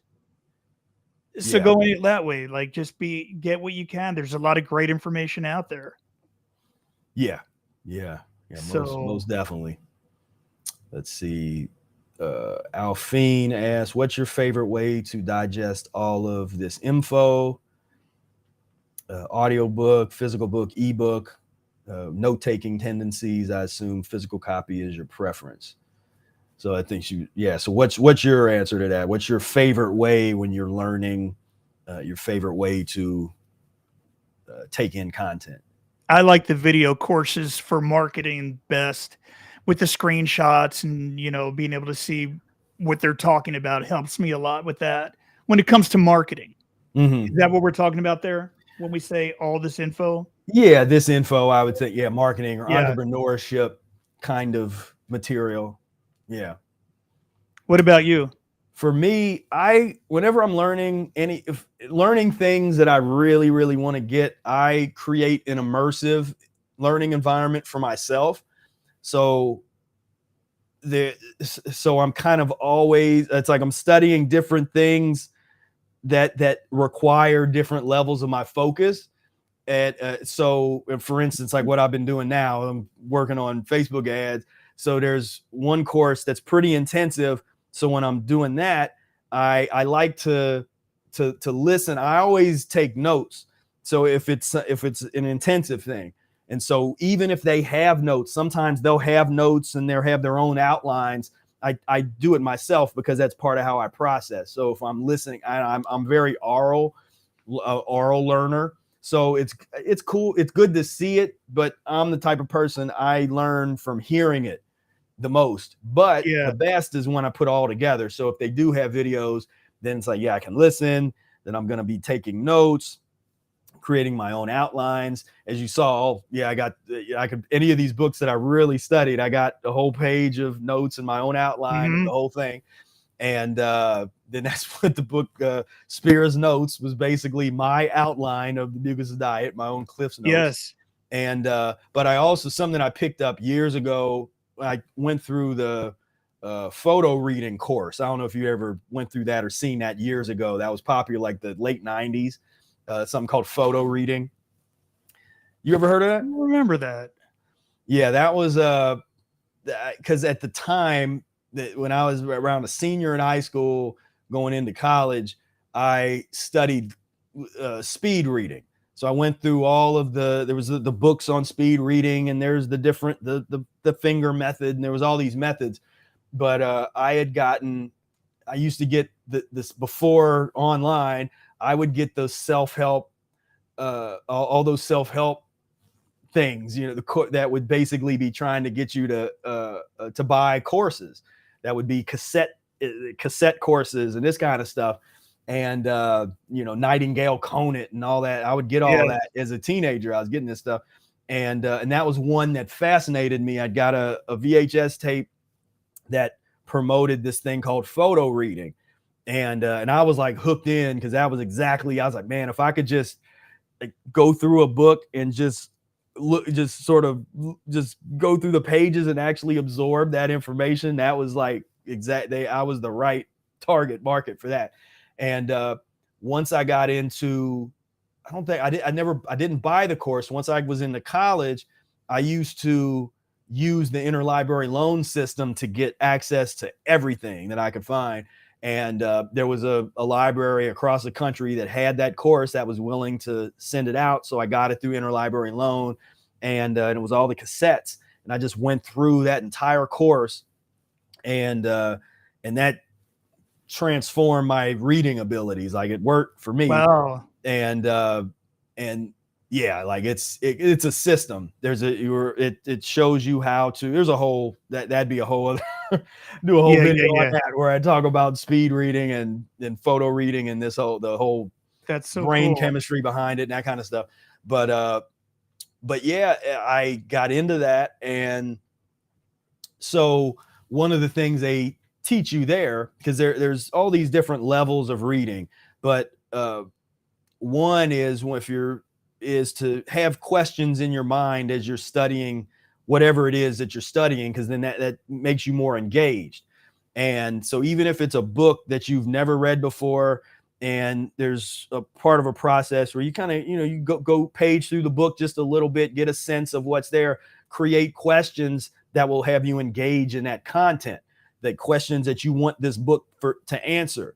And then that gets you more engaged and opens your brain up. And that now there's difference in if you're just trying to read through something, or if you are reading more from a research angle, which I used to read, and I still read more from a research type of angle. And but that gets you engaged. So that's something that I do. If I really want to learn something, I make sure that my mind is as engaged as possible with the content. And so I'm asking questions to myself and letting those things be answered. And if they're not answered, then I'm going to do some research to see if there are answers for those questions. And so, yeah, so that's where I just get engaged and engulfed in whatever it is I'm studying. And pretty much every topic that I've gotten really adept at, I've done that, where I've just created that environment where I'm just totally immersed, where, so where some people would think like, almost look at it like obsession. But for me, that's just how you're supposed, that's more of my artist type of thing coming out, where that's just how you do it. It's what I did with the Mucusless diet. Obviously, I got it totally immersed in every word that Arnold Ehret wrote. I'm gonna find that word and I'm gonna read it and I'm gonna analyze it. I'm gonna ask my questions. I did that, for that. I did that for Black music of the African diaspora and jazz. I did it, just all the different topics I could go down, where I basically just created this immersive environment and listened. I always like to listen and read at the same time if I can. If there is an audiobook, I'll listen to it, but I'm also reading along and I'm making my outline. And so it's getting it on all the different levels. I love Audible.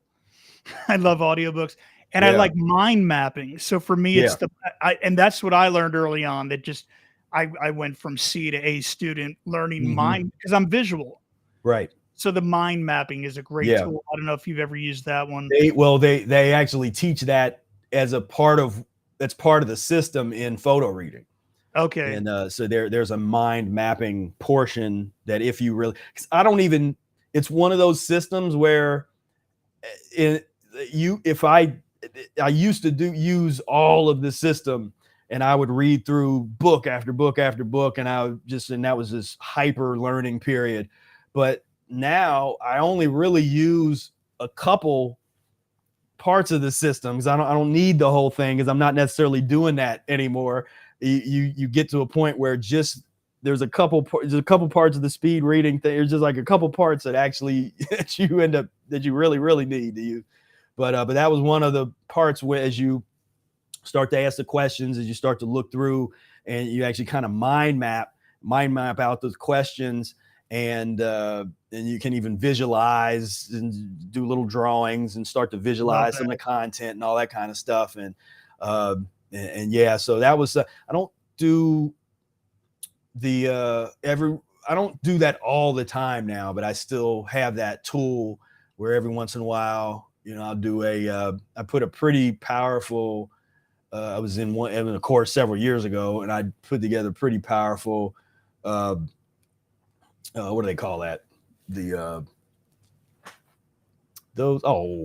visual, the collage with all of the vision board. That's what I'm looking for. The vision board. The vision board. And put that. I actually put it together. I blew it up and printed it out and put it in my room. So I got it's been there for a couple years. It's my vision board that has all my things I'm working on and stuff. But that's what I like to do. The immersive learning environment, because that's also what I try to create in my courses and programs, is just that we're trying to hit things from all different angles. So if you are the type of person that learns best from visual, we have that. If you're the type of person that learns best from accountability groups and working with other people, then that opportunity is there. Or if you're oral or whatever, like whatever way you learn, tried to create that opportunity. But again, you have to take action. That's right. Because it's like the opportunity is there, but you have to, like we say with the accountability opportunities, we're not going to force you to connect with other members of the community and create that structure. We can create the foundation for that, but then you have to maybe step outside your comfort zone or reach out to somebody or say, hey, you want to, let's work together, that kind of thing. And that initiative. So there is an initiative element that's important in terms of your mindset on this path. Yeah, we implemented a gamification. So we make it like you get a badge when you get through each module, and it puts together a juice recipe, and then you get a shirt at the end. We try to make it fun. I think that helps a lot. Yeah, most definitely. See, Teresa asked if I saw the Bob Marley movie, which I haven't, so I'll have to. I've seen it. Let me Did open you? a window. I'm gonna open a window. Okay. Yeah, I'll have to check it out. I heard about it. Somebody had asked Brother Air if he saw it recently, and I think at our meetup, and so I'll have to check it out. Yep. But yeah, well, you asked about the Rastafari movement. I had wrote an article. I always said I was going to write a really like academic article, but I think I wrote an article where I compared the history of the European back to nature Renaissance starting in the late 1800s and comparing and contrasting that with the Rastafari movement, which has a really big back to nature philosophy and lifestyle consciousness. And I'll have to dig that back out or finish writing, because it's just interesting to look at the different, because there was things that were happening at the same time, but they didn't have a whole lot of contact with each other because of the segregationist nature of the societies at that time. So there was not a whole lot of that I know of. I'm sure there's people that would go outside of that realm, but they did sort of develop on their own paths. But it was interesting, definitely.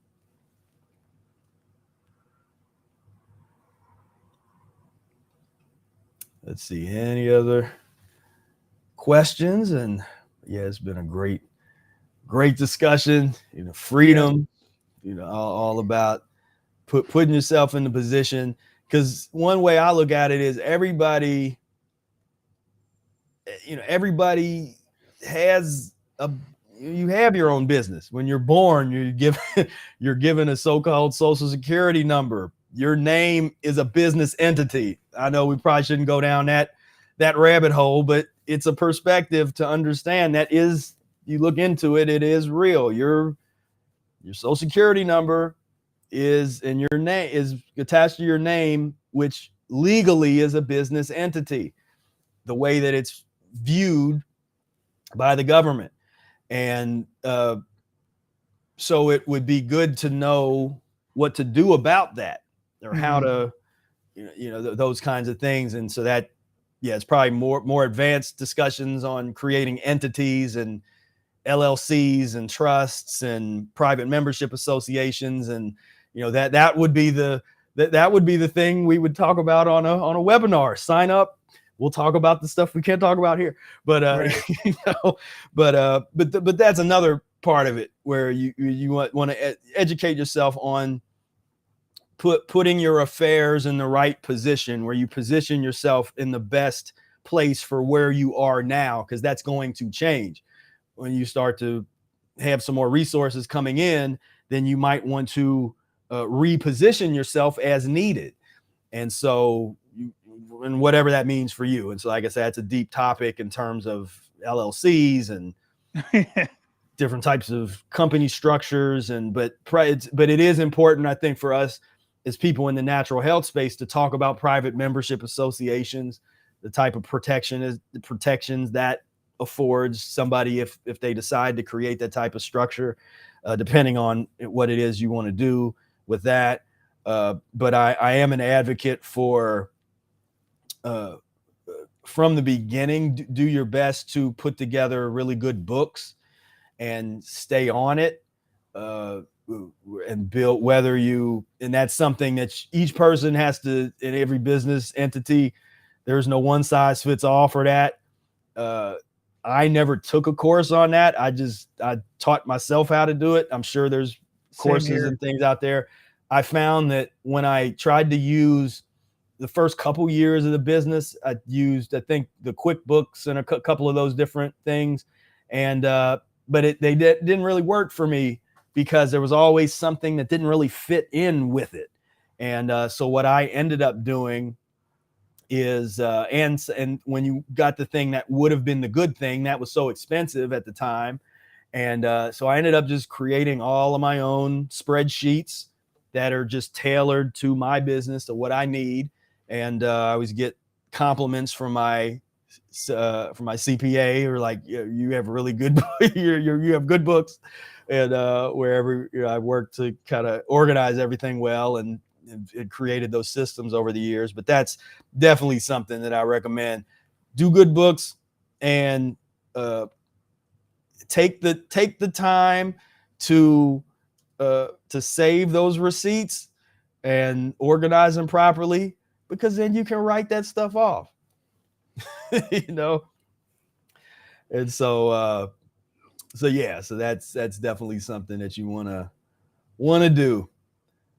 So we're gonna go on ahead and wrap it up here. But Steve, you have go ahead, give your how everybody can get a hold of you if they want to work with you, they want to talk to you, follow you, all that good stuff. Where are you located online? Juiceguru.com is where we are. But if you want a juicing chart that you can start learning about juicing and educating people about juicing, it's juicingchart.com if you want to grab that. That's what we've got for you. Definitely. And for everybody that's on my mailing list and Mucus-free Life Community, Steve is we're gonna do something soon, put together a program, a webinar for everybody. So we'll be reaching out to you about that. And so when we do, you'll definitely want to sign up for that and connect. And here's the juiceguru.com. Very nice looking website here. So definitely check him out. And is there any particular social media that you spend most of your time, from Instagram to Facebook, or? Yeah, Instagram and Facebook. At the very bottom of the page, you'll see those links right there in the footer. Yep, join us now. You see at the left side there they are. Yeah, down there. Oh yeah, I remember YouTube, all the stuff. Yeah, I remember this. Yeah. People had to watch that video. Yeah, Jimmy Kimmel making fun of us. One of our students. Yeah, you're right. Yeah. Right. Yeah, it's like every once in a while we get that, and being getting made fun of, and then using that for the marketing. That is of course. Thank you, Jimmy Kimmel. I'll take it. Thank you. Exactly. And it's funny because I play pickleball and he plays around here. I saw him. I didn't bring it up. Okay. Hey man, remember that time when you remember you made fun of my thing on the air? Yeah. So, but Professor, thanks so much for having me, and it's been great. I can talk about this all day. So thank you. No, it's been a pleasure having you on here. We'll have to do this again, and definitely get our communities coming together, because we have our overlap, but we could definitely have some nice meetups with everybody, and just take things to the next level all the way around. So much to share. It's just too much in one show, but so much to share. So to be continued, I think we can say. Yeah. And I'm gonna put your website here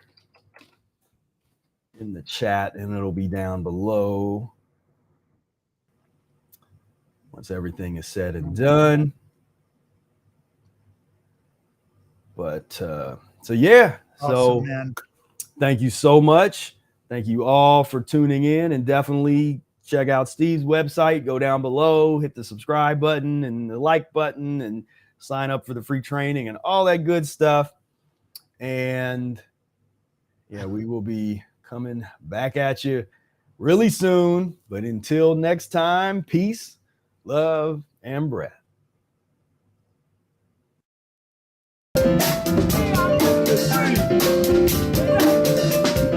We are mucus-free.